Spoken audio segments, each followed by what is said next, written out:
Pak Yudi, Bu Nia, kemudian Pak Eko, dan rekan-rekan dosen yang lain. Terima kasih sudah hadir, dan Agus adalah salah satu wakil kami dari mahasiswa. Ya, jadi ada 2 sesi yang nanti akan kami sampaikan. Sesi yang pertama adalah dari saya sendiri, gitu ya. Nanti akan lebih menyampaikan kepada desainnya itu kira-kira seperti apa. Kemudian nanti Agus akan membawakan dari sisi jenis tanaman apa yang kira-kira cocok nanti, gitu ya. Baik Bapak Ibu, topik kita hari ini seperti yang sudah saya sampaikan di proposal adalah pengenalan tanaman herbal sebagai elemen lanskap, upaya menjaga kesehatan lingkungan sekolah IPK Tomang Jakarta Barat. Nah, kenapa ide ini muncul? Jadi dalam tim PKM ini kita ada berlima Pak. Saya Ruli kebetulan ditunjuk dan dipercaya menjadi ketua. Kemudian Pak Eko di sini menjadi anak buah saya sehari-harinya. Sebetulnya saya menjadi anak buah beliau karena beliau juga menjabat sebagai Sekprodi. Kemudian Pak Yayat Supriyatna, Bu Suci dosen di Prodi Arsitektur Lanskap. Kemudian Agus Purniawan ini semester 5 ya Agus ya? Mau semester 6 ya? Semester 5 Ibu. Semester 5. Ya, kenapa Agus? Agus ini kebetulan menang proposalnya Pak dengan Pak Eko untuk hibah tanaman hidroponik. Jadi proposal ini diajukan ke Kemendikbud, kemudian dapat hibahnya, sehingga menurut saya untuk tanaman-tanaman ini Pak Agus dan Pak Eko itu mitra yang cocok untuk bisa menyampaikan secara teknis maupun non teknis. Nah, untuk itulah salah satu topik di sini kita tanaman herbal. Nah, nanti di dalam sesi saya ini akan ada 3 hal yang kami sampaikan. Yang satu pendahuluan, ya, kemudian penyuluhannya sendiri dan pelatihan. Mudah-mudahan di sini saya tidak menjadi gurunya Bapak Ibu, tapi kita menjadi mitra.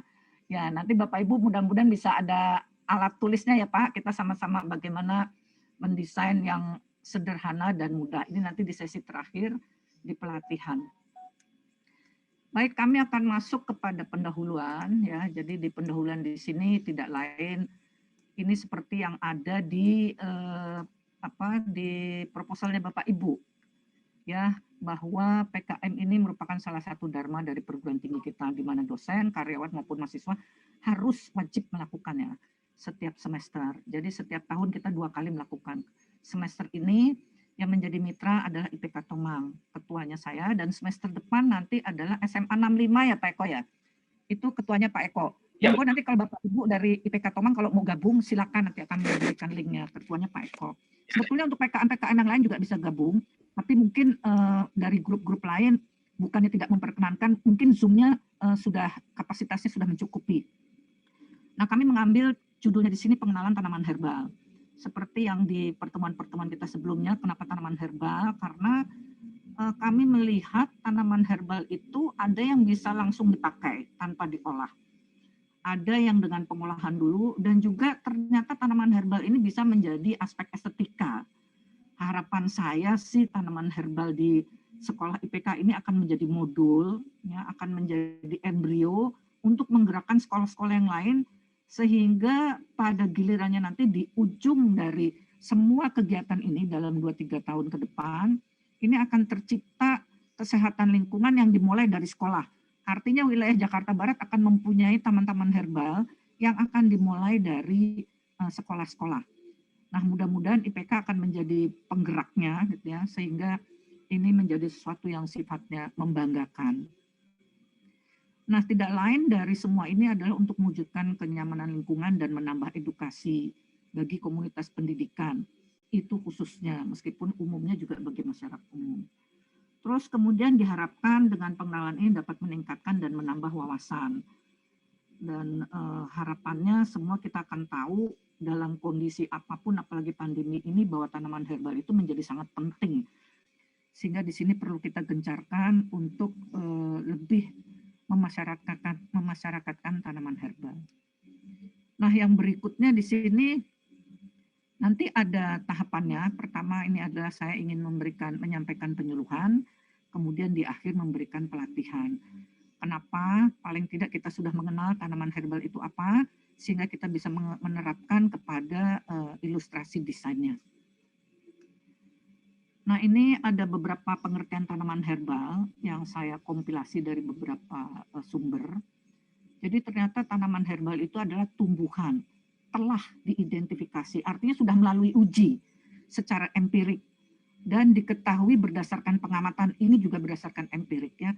Penelitiannya juga berdasarkan empirik, artinya kenyataan bahwa memiliki senyawa yang bermanfaat untuk mencegah, menyembuhkan, melakukan fungsi biologis tertentu sampai kepada untuk lingkungannya, yaitu mencegah serangga dan jamur. Karena itu saya di sini mengambil temanya untuk kesehatan lingkungan, bukan kesehatan masyarakat, tapi juga kesehatan masyarakat lingkungan. Karena kalau kesehatan masyarakat kita semua udah paham, kita sering juga mengkonsumsi jambu-jamu yang itu semuanya dari herbal. Nah, sementara arti herbal sendiri secara harfiahnya itu adalah tumbuhan.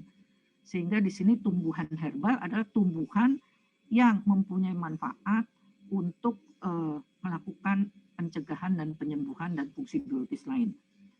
Kemudian seperti yang kita pelajari di arsitektur lanskap, beberapa tanaman herbal itu ada yang pohon, ada yang perdu, ada yang semak, bahkan penutup tanah.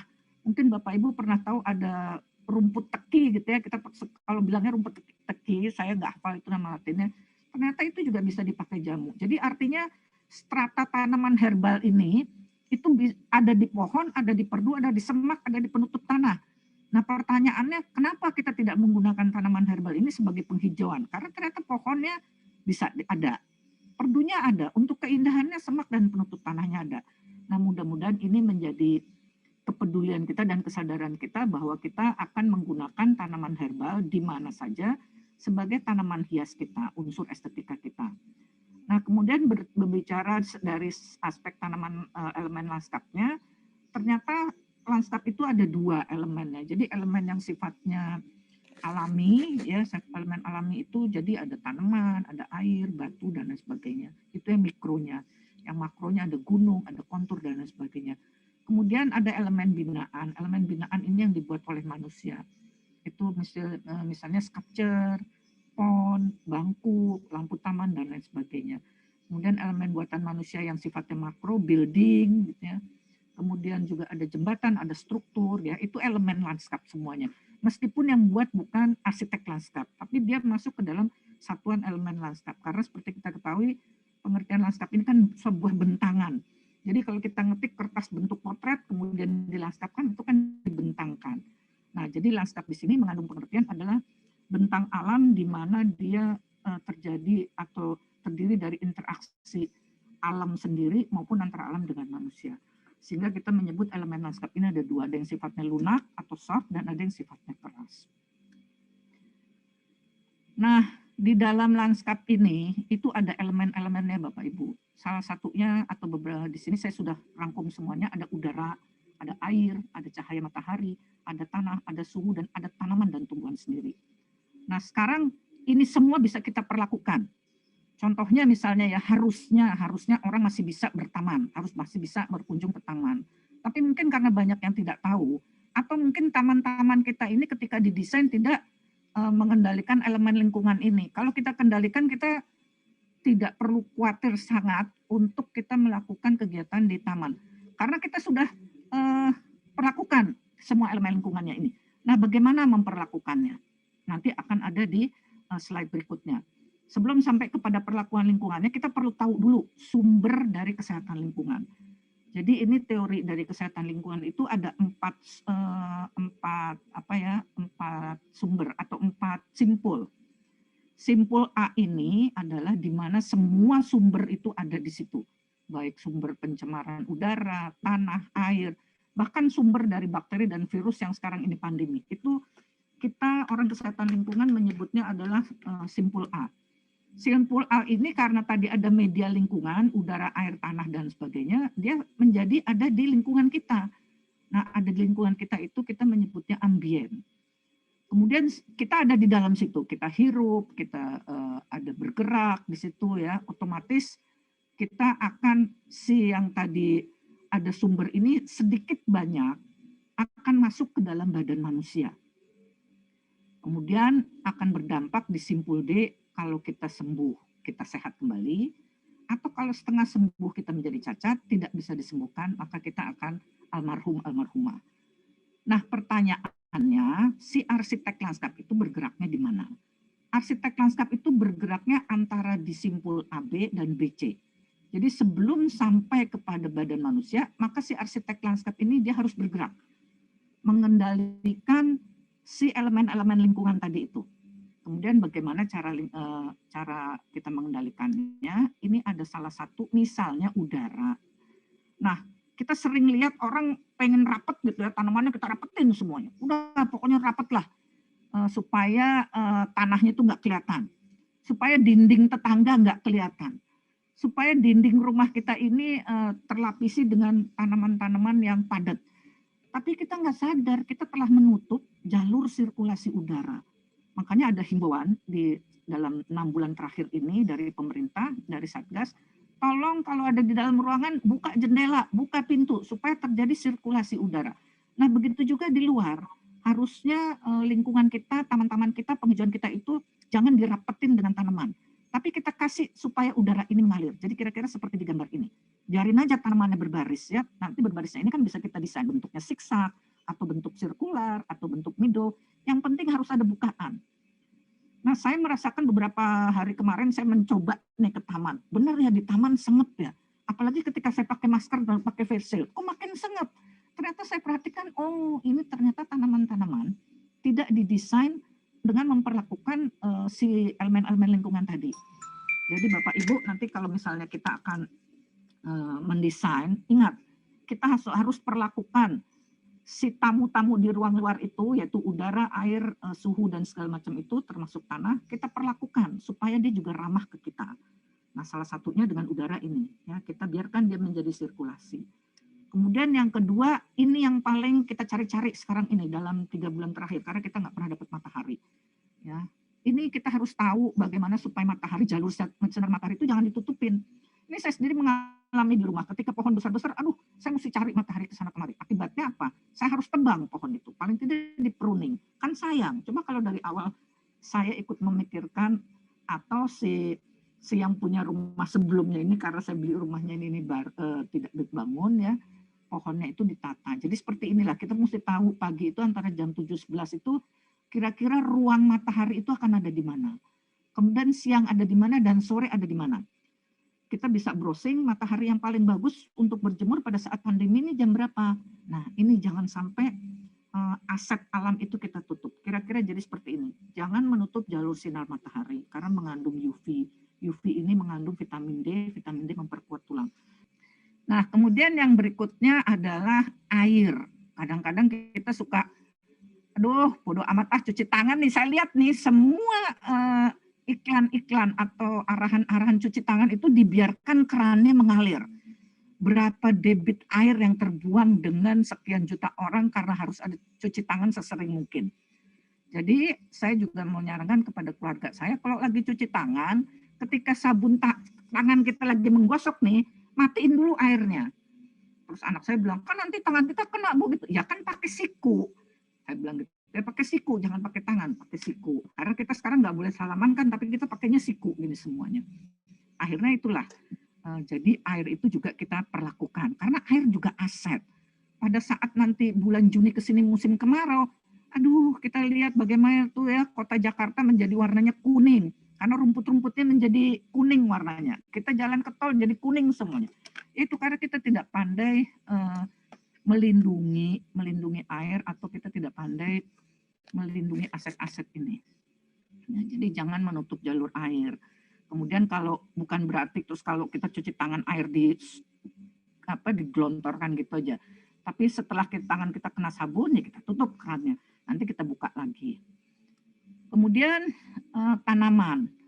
Nah, kadang-kadang termasuk saya sendiri, kita sering hanya melihat tanaman dari visualnya aja, estetikanya aja ya. Aduh, ini tanaman bagus kayak sekarang, apa tuh janda bolong segala macam gini, sampai orang ada yang rela menukar Honda Brio gitu ya sama janda bolong. Terus saya berpikir, itu orang pernah mikirin nggak ya bahayanya? Kan yang dilihat cuma permukaannya aja, cantik gitu ya. Jadi mari kita lihat, kita pandai-pandai juga mencari tanaman, jangan tanaman yang berbahaya hanya untuk kepentingan estetika. Misalnya ternyata tanaman itu beracun. Setahu saya ini Diven ini sangat amat beracun. Ya, jadi saya sendiri pernah tidak sengaja saya protes karena dia gampang sekali ditanam. Kemudian saya kena ke mata, aduh kok mata saya jadi perih gitu ya, cepat-cepat saya basuh matanya. Terus kemudian Jati gunakan tanaman atau tumbuhan yang bermanfaat karena banyak sekali, nanti Agus akan menyampaikan banyak sekali tanaman herbal yang dia itu juga bukan hanya cantik tapi juga bermanfaat. Bukan hanya bisa dikomposisikan sedemikian rupa sehingga menghasilkan desain yang menarik, tapi dia juga yang penting itu tadi dia mempunyai manfaat. Ya. Kemudian yang terakhir suhu. Nah, kadang-kadang ini kita juga sering merasakan kok ketika kita buka jendela gitu ya, kita buka jendela nih salah satu ruangan kita, kok kita masih kipas-kipas ya, ternyata ya itu tadi udaranya itu dia stuck di sini. Ya, kita tidak perlakukan. Sehingga kita tetap harus ada sirkulasi. Nah, kalau misalnya nggak memungkinkan kita bikin 2 jendela, bikin dia ventilasi. Sehingga dia sirkulasi ya, dia ada jalurnya lah ya. Kan kalau misalnya kalau di badan manusia kalau jalur darah kita nggak lancar, kita jadi stroke, ada plak-plak di situ, kolesterol jadi tinggi, terus kita gelontorin obat segala macamnya. Itu maksudnya untuk mendorong supaya sirkulasinya jalan. Itu juga seperti itu ya. Jadi ini ada sebuah ilustrasi, kita merasakan sejuk ketika matahari bersinar di bawah pohon, kita merasakan sejuk. Kenapa? Karena kalau siang hari kan si pohon ini ngasih oksigen ke kita. Jadi oksigen kita bertambah di bawah pohon. Jangan duduk-duduk di bawah pohon malam hari. Jadi kadang-kadang kalau kita makan keluar sama keluarga, anak saya suka bilang, kita duduk di bawah pohon aja tuh Bu, enak tuh situ. Kalau malam nggak mau saya, karena karbon yang dikeluarkan. Jadi pandai-pandailah kita mencari tempat pada saat malam hari, kita di ruang terbuka gitu ya. Cari saja jangan yang dekat dengan pohon, tapi yang lebih terbuka. Kalau siang mari kita rebutan di bawah pohon. Nah, yang ruang di mana di bawah pohon itu kita merasakan sejuk itu disebut karena terbentuk kenyamanan termal, ya, kenyamanan pada kulit kita. Kita kok merasa sejuk kalau di situ itu kenyamanan termal supaya kita mencapai kenyamanan termal yang diinginkan. Nah, sekarang kita masuk yang ditunggu-tunggu, pelatihan membuat tanaman herbal. Kan kalau kita lihat di di objeknya IPK ini di atas dak. Sehingga kami sepakat dengan tim menyebutnya itu menjadi rooftop ya, atau roof garden. Nah, untuk roof garden ini ada beberapa hal yang perlu kita pikirkan. Pertama, kita harus membuat fondasinya dulu untuk taman ini. Nah, fondasinya ini ada beberapa cara ya, dengan menggunakan melapisi bagian atap itu dengan waterproofing, terus kita aci. Tentunya tidak setebal secara teknis. Nanti saya tidak bicara secara teknis di sini karena takut waktunya nggak sempat. Nanti kita diskusikan lebih mendalam. Jadi ini kira-kira pertama adalah kita membuat fondasinya dulu, menyusun fondasi. Di mana-mana fondasi itu penting karena supaya kekuatannya ini terjaga dan juga karena dia di roof, kenyamanan di lantai bawahnya, keamanan di lantai bawahnya itu tidak ada gangguan. Terutama pada saat kita melakukan penyiraman, gitu ya. Terus kemudian juga pada saat untuk perkembangan si tanaman itu sendiri juga tidak terganggu. Jangan sampai kita menyakiti si tanaman. Nah, setelah kita melakukan fondasi, kita mulailah ini sesuatu yang sifatnya menyenangkan, memilih jenis tanaman. Nah, memilih jenis tanaman tergantung kebutuhan kita. Apakah kita ingin yang sering rajin berbunga, kalau lihat di atas itu di rooftopnya itu kan pasti sinar matahari banyak sekali. Jangan kita tutupin, tapi kita sesuaikan mana tanaman-tanaman yang dia tahan terhadap sinar matahari. Tapi di sisi lain kita juga ingin duduk-duduk di situ. Jadi mana tempat mana yang perlu kita tutup, tempat mana yang perlu kita buka. Dengan itu maka kita akan mudah mencari jenis-jenis tanaman yang akan digunakan. Terus sampailah kita kepada tahap mendesain. Pertama tuh kalau kita meskipun kecil, contohlah kalau kita mau menyusun ruang kerja sendiri. Saya di sana mau buat ruang kerja, sini mau buat tempat diskusi, yang sebelah sini tempat buat nyimpen. Nah, tanpa sadar kita sudah membagi tapak atau ruang kita itu menjadi beberapa. Itu kita sebutnya kita melakukan zonasi, membagi tapak atau area menjadi beberapa zona. Ya, nah zona ini kemudian kita bagi mana yang untuk zona kita pribadi, zona kita diskusi dengan mahasiswa, zona tempat kita menyimpan. Kemudian masing-masing zona ini pasti punya konsep. Jadi kalau zona yang tadi saya nanti mau ketemu untuk diskusi, misalnya ruangannya Pak Tommy nih, kalau Bu Ruli ke sini, Bu Ruli di ruang tamu saya. Nah, karena di situ dijadiin zona ruang tamu, otomatis Di situ kan harus kalau bisa sebagus mungkin lah gitu ya. Tapi yang kalau untuk store itu untuk kita nyimpen, ya udah yang penting ada rak-rak itu. Nah, itu semua punya konsep. Itu kita sebutnya konsep. Yang satu konsepnya estetis gitu ya, supaya tamu-tamu itu datang ke ruangan saya nyaman, supaya mahasiswa kalau diskusi juga nggak gerah. Kemudian yang terakhir setelah kita punya menentukan zoning, kita punya konsep, apa yang kita lakukan adalah kita menyusun program. Nah, setelah semuanya itu kita lakukan, maka jadilah kita melakukan implementasi konsep. Kira-kira gambarannya seperti ini. Ini adalah DAK-nya dari IPK ya, DAK-nya dari IPK. Saya mencoba membagi 3 zona. Kenapa 3? Karena kebetulan dari dari gambarnya ini sudah ada pembagian dari 22,5 dibagi 7,5, 7,5. Wah, ini udah enak nih, ini menjadi simetri ya, simetri dalam pengertian secara horizontal. Vertikalnya saya bisa bermain di sini karena ini secara secara horizontal ini sudah terbagi gitu ya.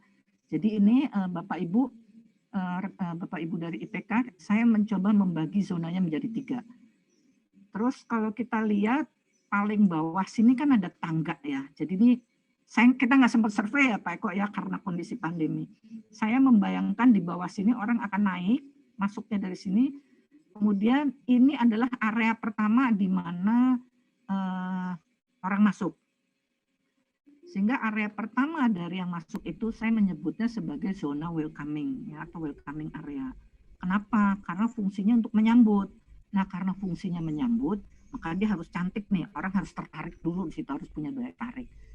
Kemudian di zona yang berikutnya saya menyebutnya zona living area.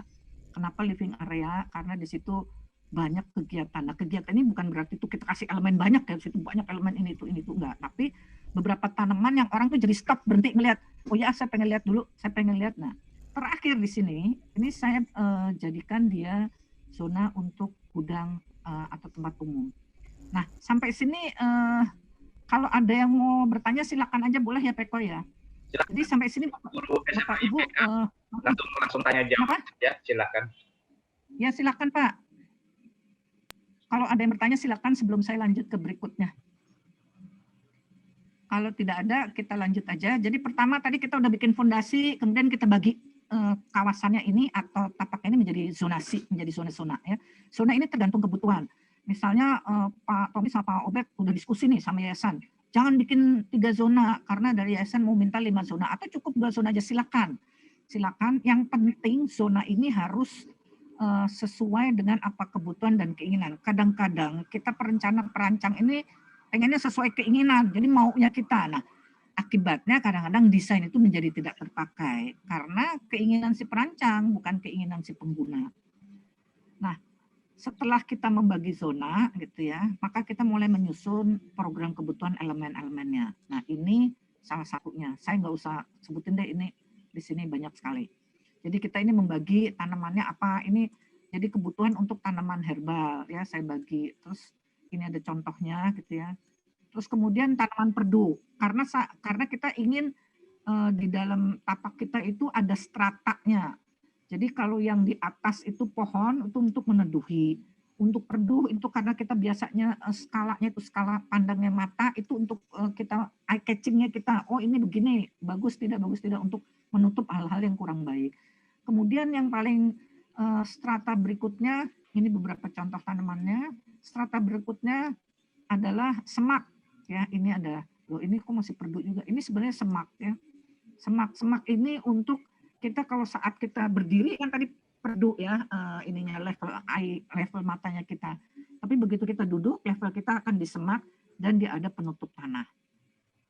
Nah ini kira-kira jenis-jenis tanaman herbal yang bisa kita pakai di areanya IPK Tomang.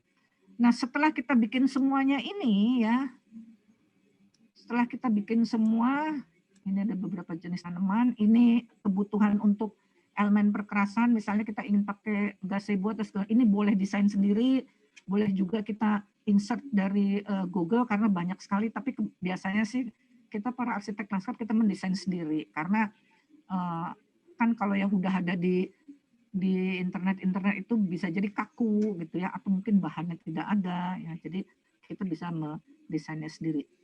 Jadi di dalam tapak dak yang ada di rooftopnya IPK itu kita mengusulkan ada 10 elemen perkerasan. Ada pergolanya, ada shelternya, ini pergola ya. Ini shelter, ini pergola.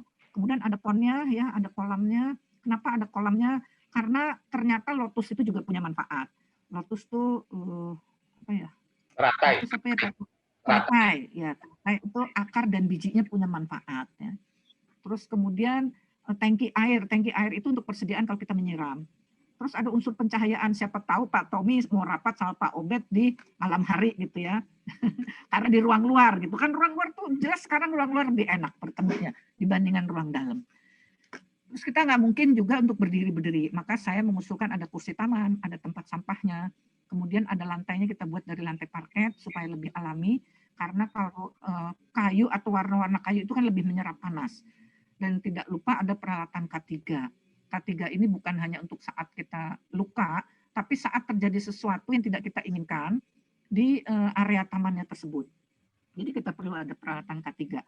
Nah, setahu saya tempat pendidikan itu kan pasti ada kunjungan dari, kalau kita kan dari LL Dikti, kalau sekolah itu dari mana ya Pak?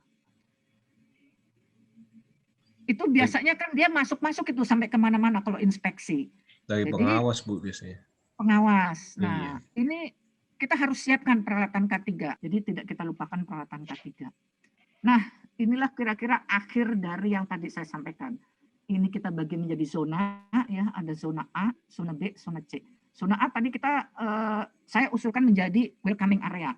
Jadi di sini kira-kira seperti inilah ya image-nya, ada pergolanya, terus juga ada ininya, ada apa sih? Ada minumnya, paling tidak ada pantry-nya di situ. Kita bisa ngopi ngeteh ya. Ya sekarang tidak sulit untuk naruh dispenser, itu juga tidak kesulitan karena buatnya juga tidak terlalu besar.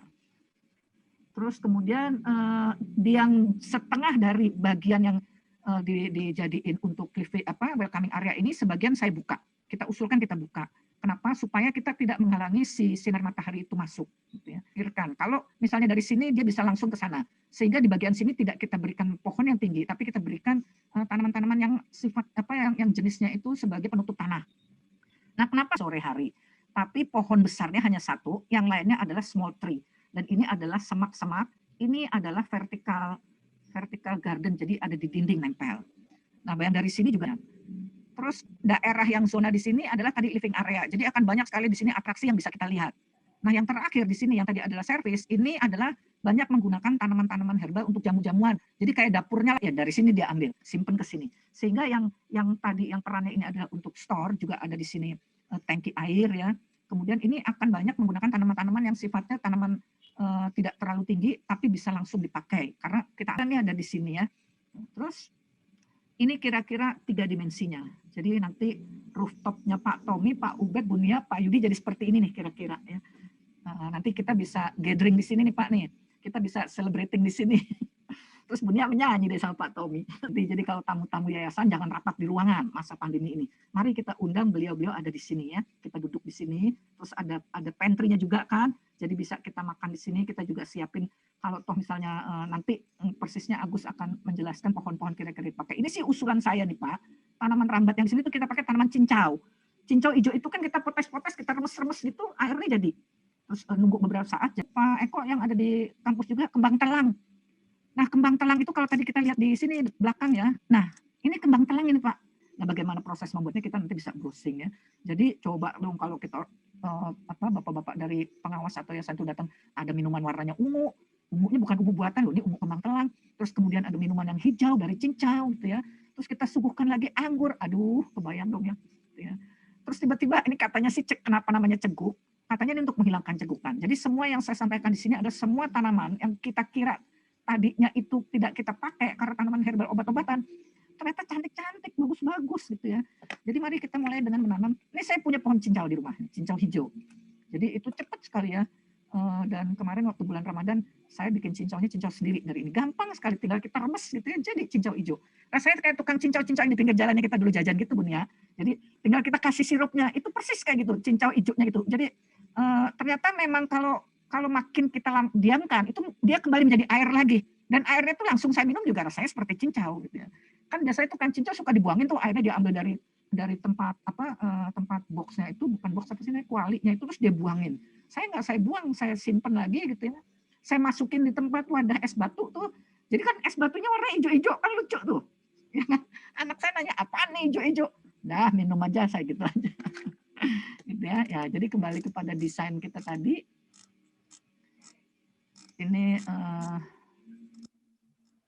Ini ilustrasi ya. Ilustrasi ini juga dibuat oleh, ada yang dibuat oleh dosen dan dibuat oleh Joko. Kenapa kembali ke belakang? Ayo kita kembali ke belakang.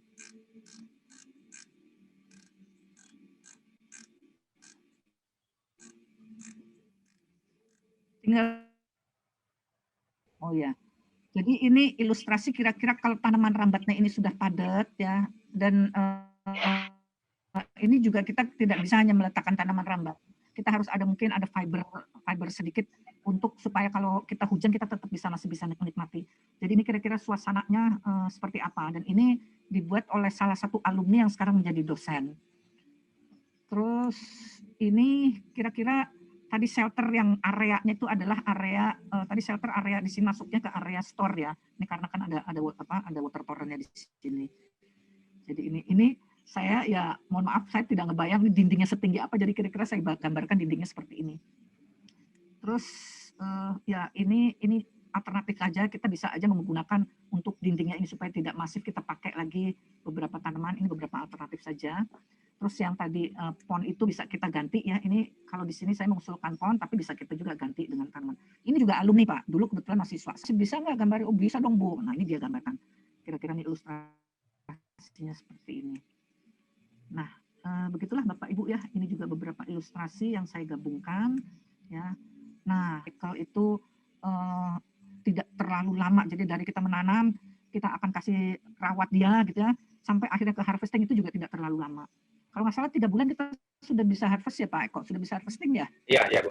3 bulan kita sudah bisa memanen. Ya 3 bulan ya, 3 bulan itu cukup, tidak terlalu lama, kita tidak terasa aja cycle kira-kira seperti inilah. Nah demikian Bapak Ibu apa yang saya sampaikan, kita sampai kepada di penghujung barangkali kita akan diskusi atau kita akan ada yang ingin disampaikan tambahan untuk rekan-rekan yang lain dari Pak Eko, Bu Suci. Cukup Bu. Kalau Agus nanti ada ininya sendiri. Silakan Pak Eko, kalau Bu Suci ingin menambahkan sebelum rekan-rekan dari IPK berdiskusi. Cukup Bu, saya kira Bu. Baik, Bu Suci ada yang ingin disampaikan? Cukup Bu. Baik, ya baik. Kalau gitu kita diskusi, mari Pak Tommy, Pak Ubed, Pak Yudi, Bu Ineke, Bu Nia. Kalau Bu Nia kebetulan sudah lihat lab kita di atas sih. Tapi ini akan lebih bagus sih. Kalau lab di atas itu kan keperluannya memang untuk lab ya. Tapi kalau ini mau dibuat lab juga silakan. Demikian Bapak Ibu. Kita sampai di pada penghujung diskusi. Ya baik, terima kasih. Ya, terima kasih. Silakan Pak Tommy. Ya. Iya, terima kasih Bu Yuli sebelumnya, Pak Eko dan Bu Suci. Kalau untuk desainnya itu kita lihat itu kebermanfaatannya luar biasa sekali ya. Gitu. Selain penampilannya yang juga bagus ya menurut saya begitu lihat, waduh ini luar biasa sekali ini. Kita bisa sering-sering foto nanti sama Pak Obed di atas ya Pak Obed. Instagramable. Ya selfie Pak. Gitu. Jadi memang cita-citanya kita kan ingin membangun sebuah sekolah yang sehat Bu ya, kampus yang hijau gitulah maksudnya saya. Nah, itu waktu saya pertama dipercaya jadi kepala sekolah saya bingung ya gimana caranya ini ya. Nah, waktu Ibu menawarkan itu wah saya langsung iya gitu ya. Nah, tapi kan prosedurnya agak panjang Bu ya. Ya. Tapi kita bersyukur prosesnya lancar sampai detik ini. Nah, kami berterima kasih banget Bu sudah dibantu, ini luar biasa sekali gitu. Nah, tinggal langkah mengaktualkan kan gitu, mengaktualkan. Nah, ini yang kita butuh nanti masukan lebih lagi Bu, karena mengaktualkan ini kan proses ya. Nah, prosesnya biasanya kan lebih ya banyak sekali yang harus dipikirkan lah, termasuk dana juga gitu maksudnya. Nah, makanya nanti kita mungkin terus yang di sini wakil saya Bapak Ibu kurikulum ada Bu Yunika bagian kesiswaan. Jadi supaya bisa siswa juga bereksplorasi nanti yang mengeksplorasi di atas. Bunia kalau seni ya, pokoknya estetika dan segala macam itu Bunia lah jagonya. Nah, kemudian ada Pak Yudi. Pak Yudi ini guru geografi Bapak Ibu. Jadi beliau ini yang memang membantu kita selama ini di hidroponik gitu. Jadi waktu kemarin saya cerita Pak Yudi cita-cita saya, Pak Yudi bilang, wah oke Pak, ayo kita kerjain gitu. Nah, dengan lihat begini kayaknya Pak Yudi langsung hijau matanya ini ya. Langsung semangat kayaknya. Iya, langsung hijau. Tinggal kita eksekusi nih Pak Yudi itu ke depannya supaya bisa menjadi dampak juga buat lingkungan sekitar. Kita tahu kita ini ya tengah kota juga enggak, tetapi lingkungannya cukup sekitar kita itu banyak perumahan, tetapi mereka juga kurang sadar bahwa butuh hijau-hijau lah tanaman di sekitar rumah, karena mereka lebih berpikir jualan makanan atau ya itu Bu. Jadi sekitar kita ini rumahnya diubah jadi setengah ruko itu juga banyak, jadi sehingga kalau masuk ke daerah sekitar IPK sini kayaknya kalau ngeliat hijau itu susah banget Bu ya gitu. Apalagi kalau musim kemarau itu, aduh air sampai susah, sampai musim pompa itu beberapa kali ngadat karena suka nyedotnya setengah mati. Nah, tapi kalau musim hujan, airnya banyak sekali, Bu. Itu nggak usah disedot, meluap kemana-mana. Gitu. Nah, itu kelebihannya kita di sini. Makanya saya berpikir kalau memang ada sesuatu terobosan yang untuk supaya anak-anak juga bisa belajar ya. Gitu. Nah, saya pikir bagus juga sih. Makanya ini menjawab kerinduannya saya sih, Bu Ruli, Pak Eko, dan Bu Suci. Luar biasa sih. Gitu. Iya. Ya, makasih. Pak Obed mau ada tambahan? Silakan Pak Obed. Bu Yunika. Silakan Bapak Ibu guru, santai-santai saja. Iya. Ya, Pak. Pak Yudi kalau mau tanya-tanya silakan Pak. Boleh Pak, mumpung ada di sini ya. Silakan ya, Pak Yudi. Pakainya di sini semua ini Pak. Bu Ruli, Pak Eko, Bu Suci dan Pak Agus ya. Terima kasih ya, luar biasa ini saya memikirkan wah PK Tumang jadi luar biasa. Gini Bu, kami kan sudah punya modal tuh sebenarnya. Waktu itu saya melalui Pramuka ya sebenarnya membuat sistem duck bucket ya, hidroponik sudah jadi. Ada sekitar kurang lebih 20 ya menggunakan ember bekas rataannya dengan baja ringan, kemudian ada atapnya. Nah itu mungkin karena belum survei sekolah kali Pak Tommy ya. Jadi kita punya tiga sistem hidroponik. Yang pertama yang bucket itu, kemudian yang kedua pakai DFT, kemudian yang ketiga pakai NFT. Kita punya 3 sistem itu Bapak Ibu ya. Kalau misalnya bisa kita kolaborasikan dengan setting garden ini, saya pikir nanti aktivitas siswa ya, tujuan kita kan juga bagaimana sistem-sistem hidroponik kemudian garden ini bisa dipakai untuk belajar, baik itu belajar secara IPA maupun belajar secara sosial. Itu harapan saya. Bahkan saya punya pikiran Bapak Ibu, maaf ini saya tambah Pak Tommy ya, saya ingin sebuah integral antara tanaman pangan, tanaman obat, dan perikanan Bapak Ibu. Kalau nanti bisa di-setting, saya membayangkan itu ada nanti ditambahkan di situ daripada kolam seperti itu, mending saya mau ada bioflok atau perikanan konvensional. Jadi nanti ada pembandingnya antara perikanan konvensional dengan perikanan bioflok. Entah nanti menggunakan fiber bulat atau terpal bulat, atau fiber lebih bagus sih karena tampilannya akan lebih menarik gitu ya. Nah, dari situ nanti supaya ada alurnya dari perikanan konvensional, kemudian perikanan bioflok, kemudian masuk ke sistem hidroponik. Nah, sistem hidroponik kemudian nanti ada tanaman obat ini apakah bisa dikolaborasikan dengan sistem hidroponik yang ada, ya, sehingga nanti garden ini bisa berfungsi tidak hanya sebagai tempat kongko, tapi bagaimana kita bereksplorasi, anak IPA bisa main di bioflok misalnya, di istilahnya bakteri atau apa ya. Di situ kemudian nanti anak fisika bisa belajar tentang sirkulasinya Bapak Ibu. Jadi ini cukup integral ya pemikiran saya, bisa menyeluruh. Kalau bisa semua dapat itu puji Tuhan. Tapi kalau misalnya tidak bisa ya sebisanya seadanya dulu apa gitu ya. Nah, itu jadi ada perikanan baik konvensional maupun bioflok pikiran saya, kemudian diintegrasikan ke hidroponik, ke tanaman obat karena ini tadi konsepnya kan tanaman obat ya. Nah, jadi settingnya seperti itu. Nah, kalau itu bisa diintegrasikan, saya pikir nanti anak-anak IPK Tumang itu bisa banyak belajar. Itu satu sisi Bapak Ibu di rooftop ya. Saya juga diskusi dengan Pak Tommy. Pak Tommy ini sayang nih, belakang kelas itu kan longgar, nggak ada tanaman. Kasih tanaman apa kayak gitu biar ada hijau.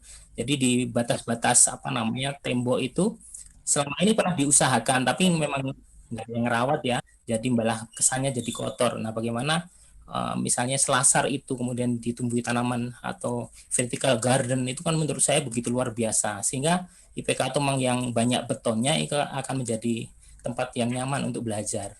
Itu Bapak Ibu sekalian, jadi dalam benak saya kepikiran integrasi antara perikanan, kemudian hidroponik, kemudian tanaman obat itu menjadi luar biasa kalau bisa ditampilkan di rooftop kita, di di garden kita. Seperti itu. Ya, baik. Terima kasih. Nanti secara teknis mungkin Pak Eko dan Bu Suci akan membantu, tapi saya secara umum saja, global saja. Jadi bisa saja Pak. Jadi kebetulan zona yang kita buat ini juga sudah memenuhi. Seperti misalnya di sini adalah tadi zona welcoming. Ini kita bisa menjadi ruang kelas. Ini kita bisa jadikan area kelas, area diskusi gitu ya, di mana nanti akan sendiri. Kemudian yang konsep yang tadi tanaman herbal itu bisa kita transformasikan menjadi konsep urban farming atau urban agriculture. Nah, urban agriculture, kalau farming itu mungkin lebih kepada farm, tapi kalau agriculture tadi itu cita-citanya Pak Yudi dari yang tradisional menjadi yang modern itu bisa tercapai. Nah, kenapa saya berikan kotak-kotak di sini? Ini kotak-kotak di sini adalah untuk memudahkan kita melayout apa yang kita inginkan. Jadi setelah kotak besar ini, ya tadi ada terlewat, saya bagi lagi menjadi kotak-kotak kecil ini. Nah, kotak-kotak kecil inilah yang nanti akan membuat detail yang kita inginkan seperti tadi Pak Yudi. Misalnya zona yang sudah besar ini bisa kita lagi A1 dan A2. Di sini kelas, A2-nya menjadi ini kan ada, kalau kita lihat ini vertical garden, kira-kira seperti ini nanti. Dan ini Pak, ini juga bisa beragam sekali tanamannya. Karena sekarang kita tidak usah capek-capek kita merajut, itu sudah ada yang menjual. Bahkan di pedagang-pedagang konvensional, pedagang-pedagang tradisional, dia tuh sudah jual kerangkanya Pak, kerangka untuk vertical garden. Kita tinggal yang tanaman yang tadi Pak Yudi sudah punya, kita budidayakan, kita beli saja medianya ya Agus ini juga pandai nanti untuk bicara soal itu ya. Itu tinggal bagaimana, itu sama sekali tuh Pak, nanti kita tinggal bikin. Jadi logo IPK itu bisa kita masukkan di sini dengan tanaman-tanaman yang Pak Yudi sudah punya itu. Ini di vertical garden di sini. Kalau kita di Trisakti, logo Trisakti kita pakai. Ya, nah ini kan bisa di sini. Jadi bagaimana tanaman itu bisa sangat fleksibel dan sangat bermanfaat. Jadi bisa Pak, ini kita transformasikan bisa menjadi urban. Kalau saya usulnya urban agriculture, bukan farming. Ini juga gitu ya. Ini bisa kita jadikan 2 ponnya. Jadi kalau di sini kan saya cuma bikin 1 pon, ya 1 level. Kita bisa bikin 2 level atau 1 pon kita bagi 2. 1 yang tradisional, 1 yang modern. Tinggal secara teknik, bagaimana yang tadi istilah-istilah teknik itu kita modifikasi atau kita transformasikan di sini. Bisa Pak intinya. Dan saya melihat ini aset yang sangat besar dak beton. Saya beberapa tahun yang lalu pernah mengusulkan kepada Pemda DKI bikin metropolitan park system itu jadi tidak harus kita ke landed-nya tapi ke roof-nya. Karena di Singapura sudah mulai itu. Tapi mungkin ya nggak semua mungkin ya.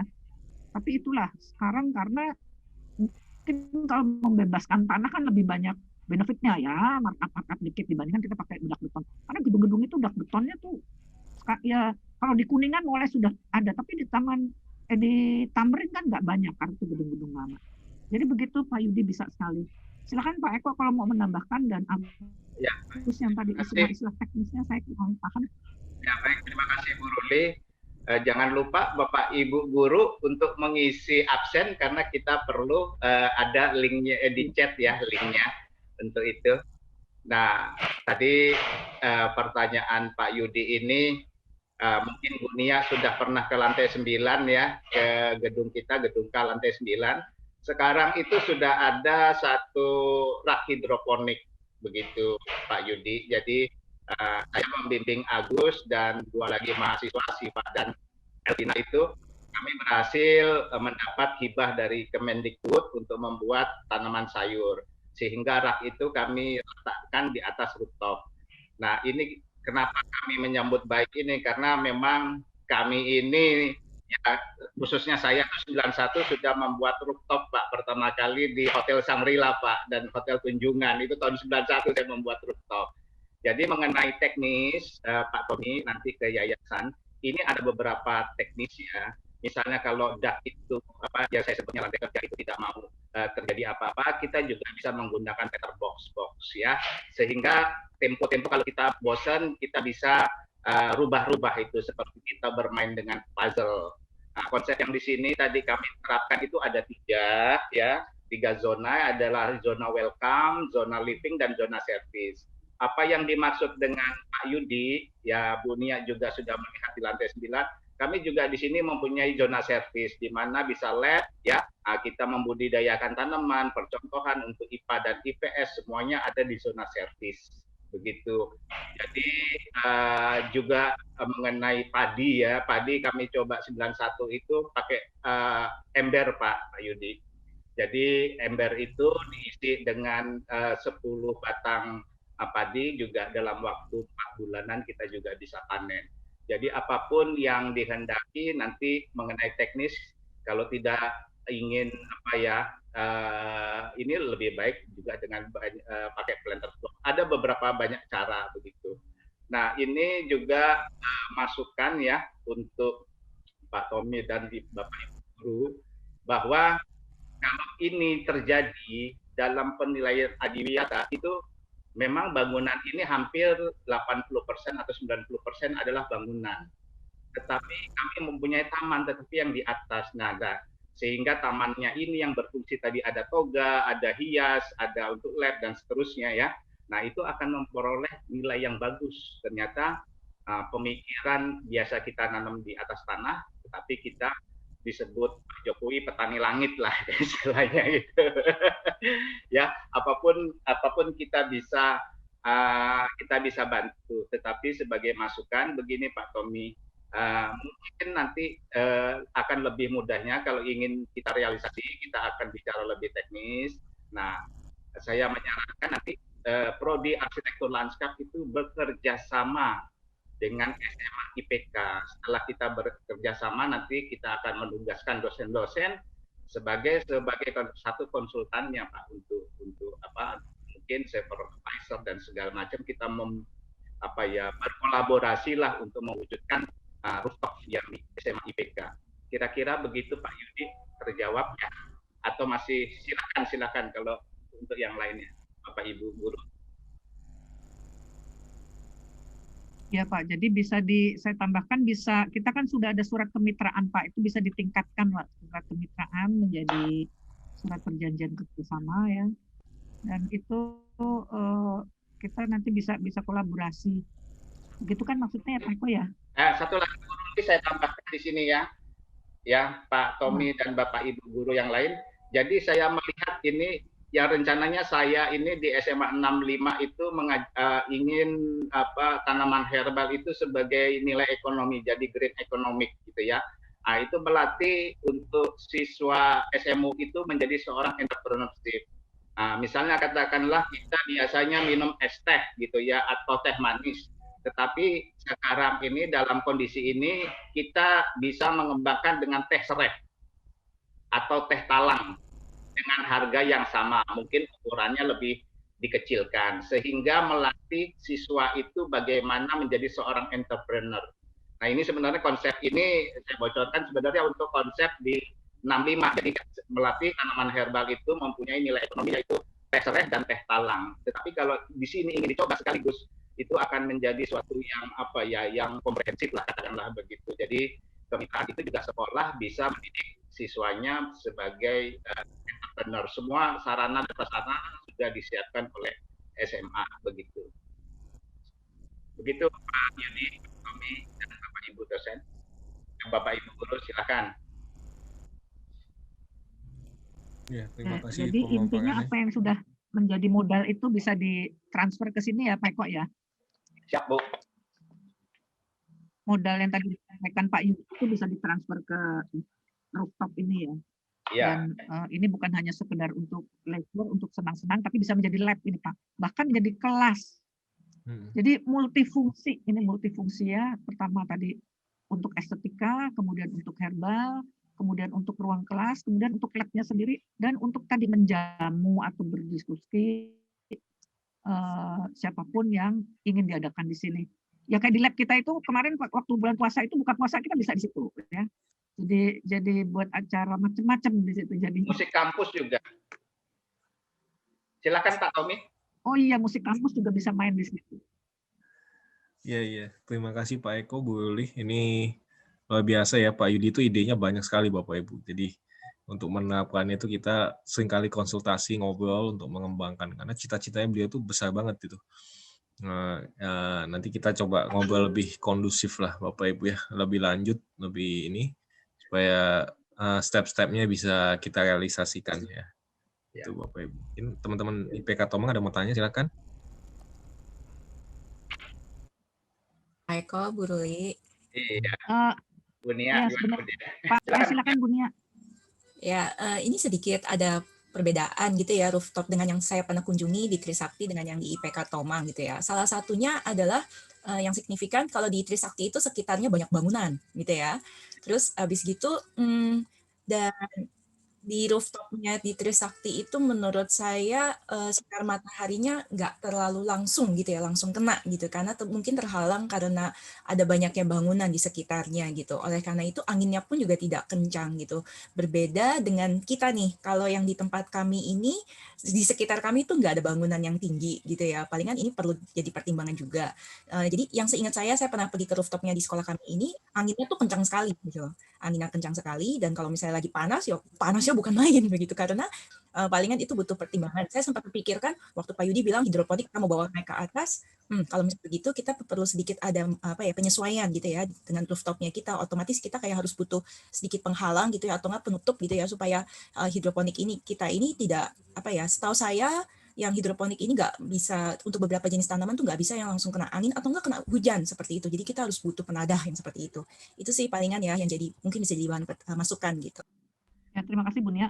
Ya, betul itu. Jadi memang kemarin kita juga tidak sempat survei, tapi ini adalah sebuah usulan dan kita bisa saja membuat perlindungan-perlindungan. Nanti memang kita perlu survei secara fisik ya. Jadi kita bisa tahu, merasakan, bahkan surveinya bukan hanya melihat duduk di sini kalau perlu 1 harian, sehingga kita lihat pagi suasananya apa, antara pagi ke siang itu apa ya. Nah, hal-hal itu yang akan menjadikan kita lebih sensitif nanti dalam kita mengusulkan. Sehingga ini baru usulan yang nantinya akan kita sesuaikan dengan kondisi yang ada. Seperti itu Bu Nia.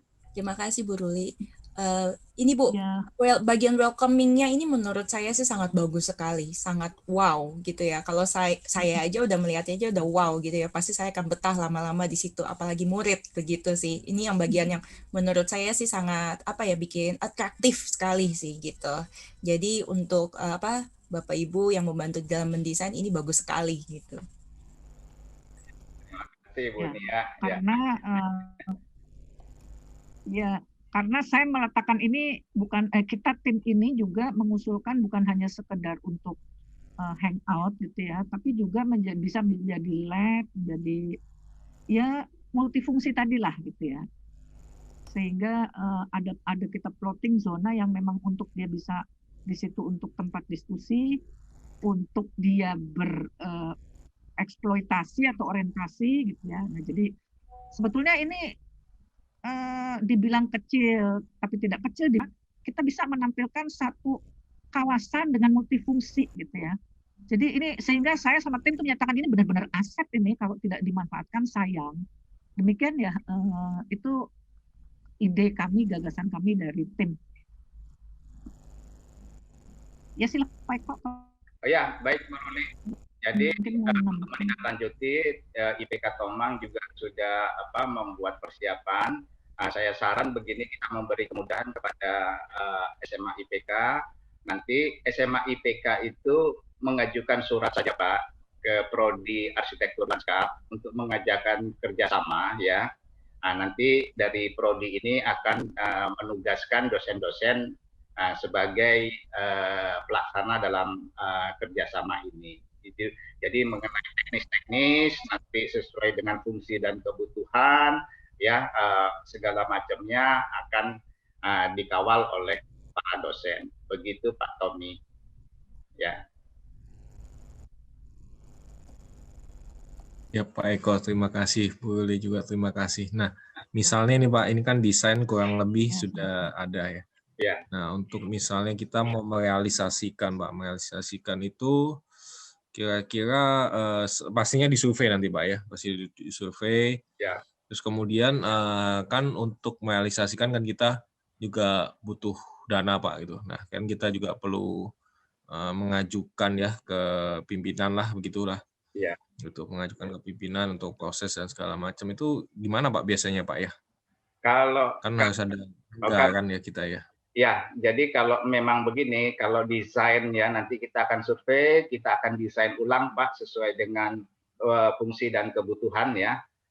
Jadi nanti kita desain. Nah, tahap yang pertama itu karena ini kan secara bertahap tidak mungkin total gitu ya. Jadi yang pertama kita buat itu adalah lantai kerja dan utilitas dulu Pak. Kita bikin bentuknya dulu.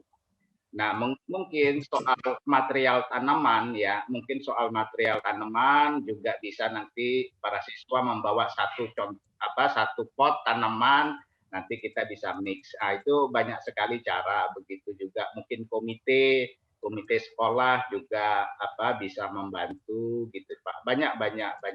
Kita harus komprehensif Pak. Itu untuk meringankan biaya-biaya mengenai kalau kita membeli tanaman, tapi kalau siswa membawa satu ya, mewajibkan membawa satu, itu kita akan meringankan begitu. Dan ini juga angin tadi kita bisa patahkan juga dengan green wall Pak, dinding hijau itu kita bisa patahkan itu. Nah juga kita menggunakan tanaman-tanaman yang tidak terlalu tinggi. Nah ini tadi mengenai kolam ya, mengenai kolam dan penanaman pohon ya kita memakai box saja Pak gitu. Entah box itu kolam itu dari fiber, nanti kita modifikasi supaya bentuk yang kaku itu kita bisa haluskan ya. Mengenai pohon-pohon besar kita juga banyak pot-pot besar ya yang terbuat dari karet itu sehingga aman gitu untuk lantai kerjanya. Kalau kami di Trisakti itu semua tanah Pak, semua tanah. Mungkin soal teknis ya, konstruksi segala macam. Nah, nanti dari pihak yayasan akan menanya bahwa ini semua pakai planter box saja gitu. Jadi kemudahan memang investasi awal itu memang agak tinggi, tetapi untuk maintenance besoknya itu lebih ringan. Dan modelnya kalau ingin sesuai, ini kurang menarik, per setahun sekali atau per ini kita rubah. Nah, dan rubahnya itu bantuan siswa-siswa gitu, gotong royong gitu. Nah, banyak sekali Pak begitu. Nah, satu yang untuk di pihak yayasan bahwa kalau ada rooftop di atas, itu suhu di gedung itu akan turun 8 derajat Pak, sehingga meringankan penggunaan air condition gitu Pak. Itu hasil penelitian di Singapura. Jadi sekarang itu Singapura banyak sekali yang menggunakan rooftop ini untuk pendinginan gedung gitu. Itu Pak, kira-kira Pak yang bisa kita bantu.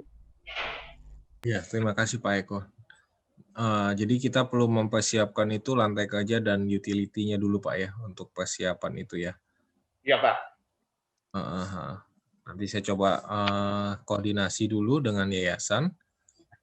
Untuk ya saya ngobrol dulu lah Pak, soalnya yayasannya kita itu perlu diajak ngobrol dulu, dibukakan wawasan, terus baru nanti kita lihat respons beliau, nah baru kita bicarakan teknisnya lebih lanjut itu Pak. Ya, saya kira begini Pak, bisa kita bantu juga nanti Pak Tommy membuat surat minta kerjasama kepada Prodi Arsitektur Lanskap. Nah nanti kalau boleh diizinkan waktu paparan kepada pihak yayasan, kami sebagai expertnya gitu Pak, kami yang staf tenaga ahli Pak.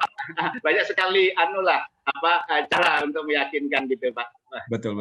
Betul. Ya nanti kita coba diskusikan Pak dengan pimpinan dulu. Nanti kita coba kalau seandainya memang diperlukan nanti kita minta tolong Pak Eko ya. Ya kepentingan ingin menjadi pembina daripada SMU, logo kami dipasang gitu Pak ya, kapitalismenya. Tapi ya ini kan kalau Prodi Arsitektur Lanskap kan ikonnya roof garden Pak. Icon kita kan roof garden. Nah, SMA IPK ini nanti icon untuk SMA-nya icon roof garden juga. Jadi Instagramable-nya itu mungkin anak-anak banyak yang YouTuber atau suka selfie di sini Pak, jadi gitu. Jadi bisa bisa ramai Pak gitu Pak, sehingga jumlah siswanya juga ini bertambah gitu Pak. Betul. Itu cita-citanya kita Pak juga Pak. Ya.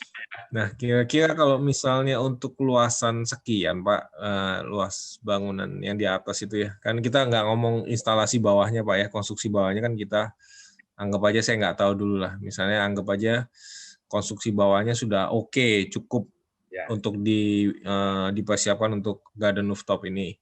Nah, kira-kira butuh biaya berapa sih Pak? Perkiraan kasarnya gitu Pak. Jadi kan Perkiraan kasar kalau kita, supaya saya juga.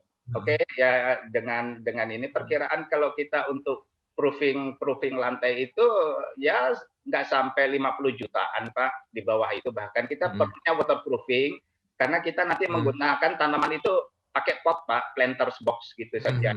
Itu juga meyakinkan kepada pihak yayasan bahwa kondisi ini aman gitu loh. Nah, nanti per tempo kita per 3 tahun kita waterproofing lagi. Kalau kita gunakan planter box kan tinggal digeser-geser saja, Pak. Kalau pakai kalau pakai media kan kita harus bongkar total lagi, cost-nya lebih besar gitu. Nah, begitu.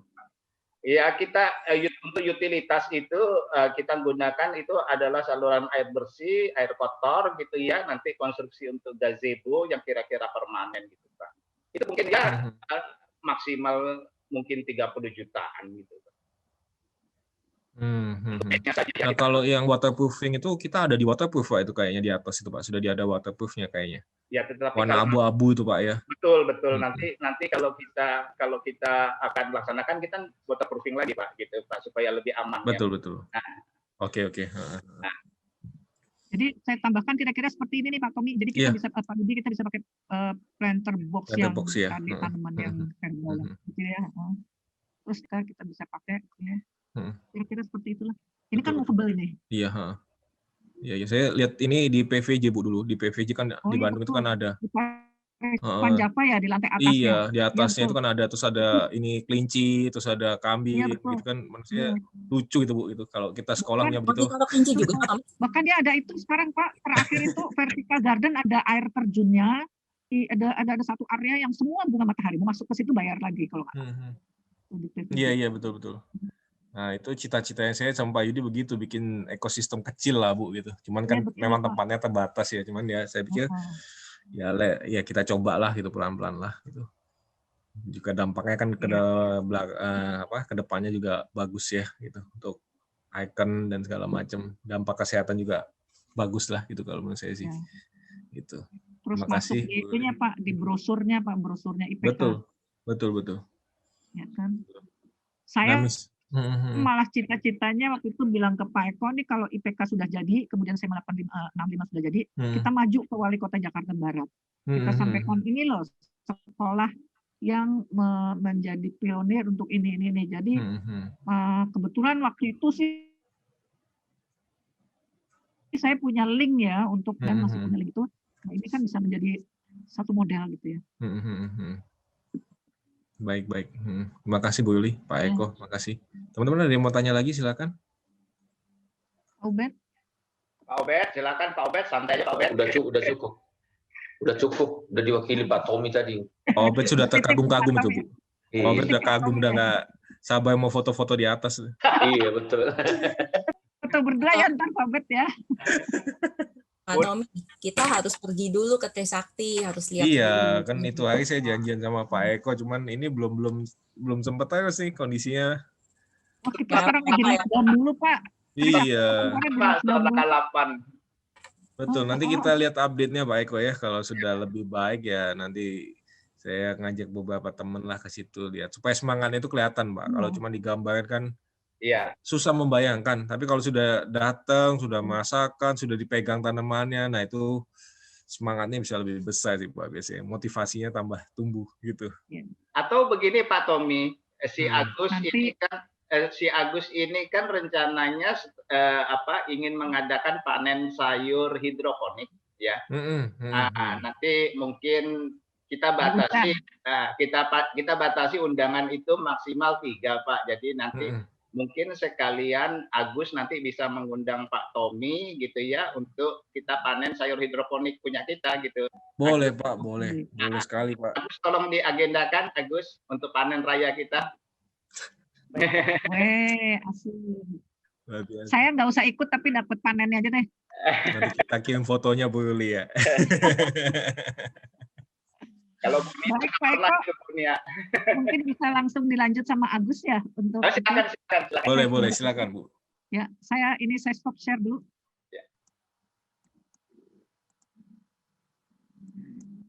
si Agus ini adalah pemenang hidroponik dengan judul rooftop sayur hidroponik organik di lantai 9 yang mendapat hibah dari Kemendikbud.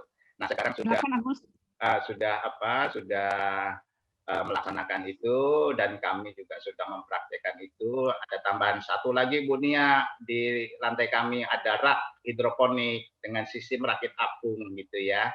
Nah, kan Bu Nia sudah. Iya, ada fotonya nggak Pak?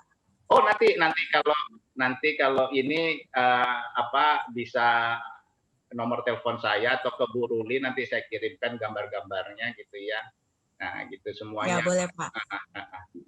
Ya, silakan Agus. Agus juga punya menjadi entrepreneur ya, menjadi jualan sayur hidroponik itu, punya website, ya, punya Tokopedia, Instagram semuanya, dan lab kita ada di 9. Jadi untuk melatih entrepreneurship gitu.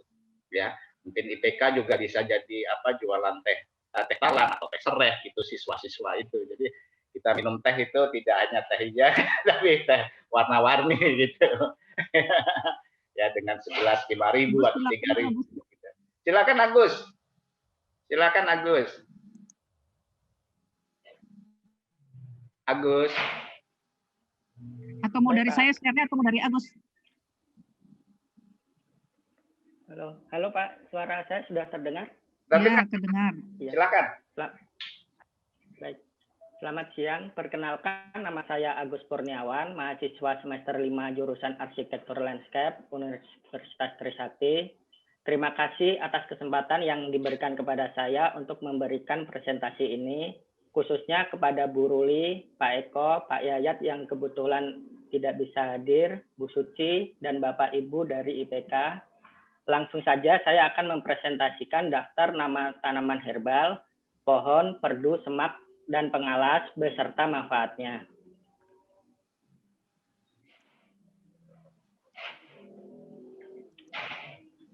Saya sertakan nama Latin karena untuk nama lokal itu sangat beragam. Menurut Badan Pengawasan Obat dan Makanan atau BPOM, Indonesia sebagai negara yang memiliki tidak kurang dari 30.000 spesies tumbuhan herbal, diantaranya yang pertama itu mengkudu. Bagian yang bisa dimanfaatin itu buahnya. Manfaatnya untuk melancarkan sistem peredaran darah, mengatasi radang pada lambung dan usus, membantu daya tahan tubuh, dan lain-lain. Selanjutnya alpukat, yang bagian yang dimanfaatkan daging buah, daun, dan biji. Manfaatnya untuk darah tinggi, obat sakit kepala, gigi berlubang, dan lain-lain. Yang selanjutnya asam jawa. Bagian yang dimanfaatkan daging buah, daun, dan kulit biji. Manfaatnya untuk antiseptik, menghilangkan rasa sakit, penurun panas, dan lain-lain. Untuk selanjutnya belimbing, bagian... Iya, Pak? Halo? Iya, Pak? Ya.